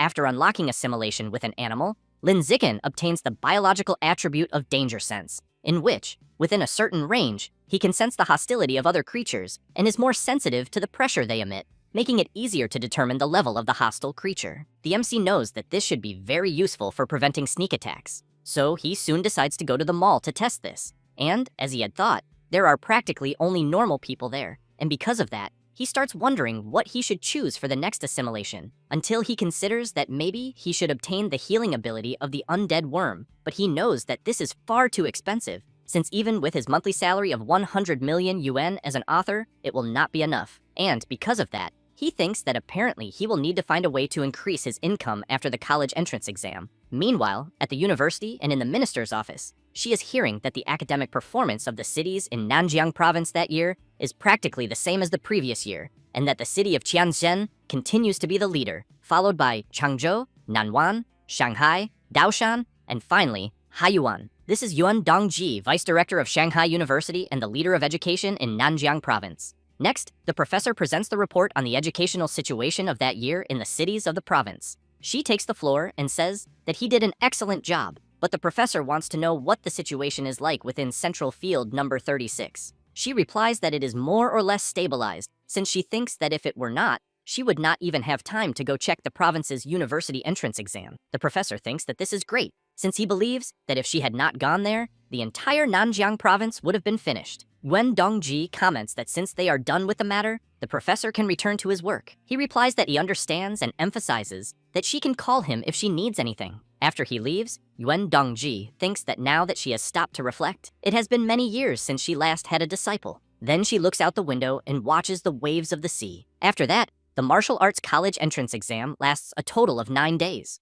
On the first day, during the morning, there is the written exam to test the student's theoretical knowledge. During the afternoon, the physical exam is conducted to evaluate physical attributes. From the 2nd to the 8th day, a combat assessment is carried out that lasts a week, and all candidates from the province will be sent to a forest to test their survival. And finally, on the 9th day, there is the aptitude test for gene fusion and mechanical modifications. And on that day, June 7th, it is the first day of the college entrance exam for the MC and Shen Qinghan. And as soon as they arrive at the college, she tugs on the MC's shirt and with a trembling voice, says that she is very nervous and asks if she will end up peeing herself during the exam. Lin Zixin hugs her and asks her not to be nervous. Then he emphasizes that her theoretical knowledge is very good and that, besides that, she is wearing a diaper, so he wants her to just focus and do her best. She agrees and emphasizes that she will do her best, but that he should do so as well. After that, the MC begins the theoretical test, which does not take long to finish, and he thinks that there is still a long time before the next exam, so he thinks it is better to plan the story of his novel. As soon as he leaves the room, he sees Shen Qinghan and wonders if she did well on the exam. So he goes to her and makes it clear that both of them are martial arts students, and that, therefore, she just needs to pass the written exam. She says that she did very well, and that he does not need to comfort her, which intrigues him, making him want to know why she is so pale. Completely embarrassed, she replies that she peed. Having said that, she asks him to wait, as she will go to the bathroom and be right back. In the afternoon, the MC's final result in the one-handed weightlifting test was 950 kilograms, which left several nearby students impressed, since, besides seeing the MC lift all that weight, he ran 100 meters in 5.12 seconds and jumped 4 meters and 91 centimeters in the vertical jump. Shen Qinghan appears, and Lin Zixin immediately wants to know how she did. She smiles and says that she ran the 100 meters in 9.32 seconds, jumped 1 meter and 62 centimeters in the vertical jump, and finally lifted 125 kilograms in the one-handed weightlifting. The MC places his hand on her head and emphasizes that she is already one of the best female students. At that moment, He Yu appears calling the two of them and saying that they can already see the results of the written exam. Then he says that he heard that Wang Shuji and Lu Gang scored more than 80 points, and that he almost reached them as he scored exactly 80, but wants to know how much they scored. Shen Qinghan replies that she will check and quickly becomes happy and says that she scored 82, which leaves He Yu surprised, since she scored more points than him. But then they turn to wanting to know how much the MC scored. He shows that he scored 100 points, and while Shen Qinghan is happy for him, Yu cannot believe that, once again, Lin Zixin was incredible and continues to be a monster. After leaving and while walking through the city, Shen Qinghan comments that the combat assessment will begin the next day, and that, because of that, she keeps imagining which part of the forest the test will be in. The MC asks her not to worry about that, because he will stay with her to protect her. Meanwhile, in some secret location in the city, two men are talking, and the man with the black bird mask comments that the combat assessment will begin the next day, and that because of that, when the time comes, he makes it clear to the other man that he must make good use of his identity as a security officer to help stop and control 10 of the geniuses. And as soon as he hands over a box, he says that inside there are 10 demonic seeds. And while the security officer opens the box, the masked man emphasizes that they will be of great help. Having said that, he emphasizes that if the man in front of him handles the situation well, he will recommend him to the upper echelons and also let him become an official member of the organization. The officer says that he is not in a hurry to become an official member, since what he needs at the moment is an anomalous fruit. The masked man calls the man young and comments that it seems he does not have a very broad vision, since a single anomalous fruit can, at best, help him evolve to a normal tier 7. But by joining the organization, becoming a creature of a higher level will not be impossible. The man swallows hard and, a little afraid, ends up agreeing and says that it is more advantageous to become an official member of the organization.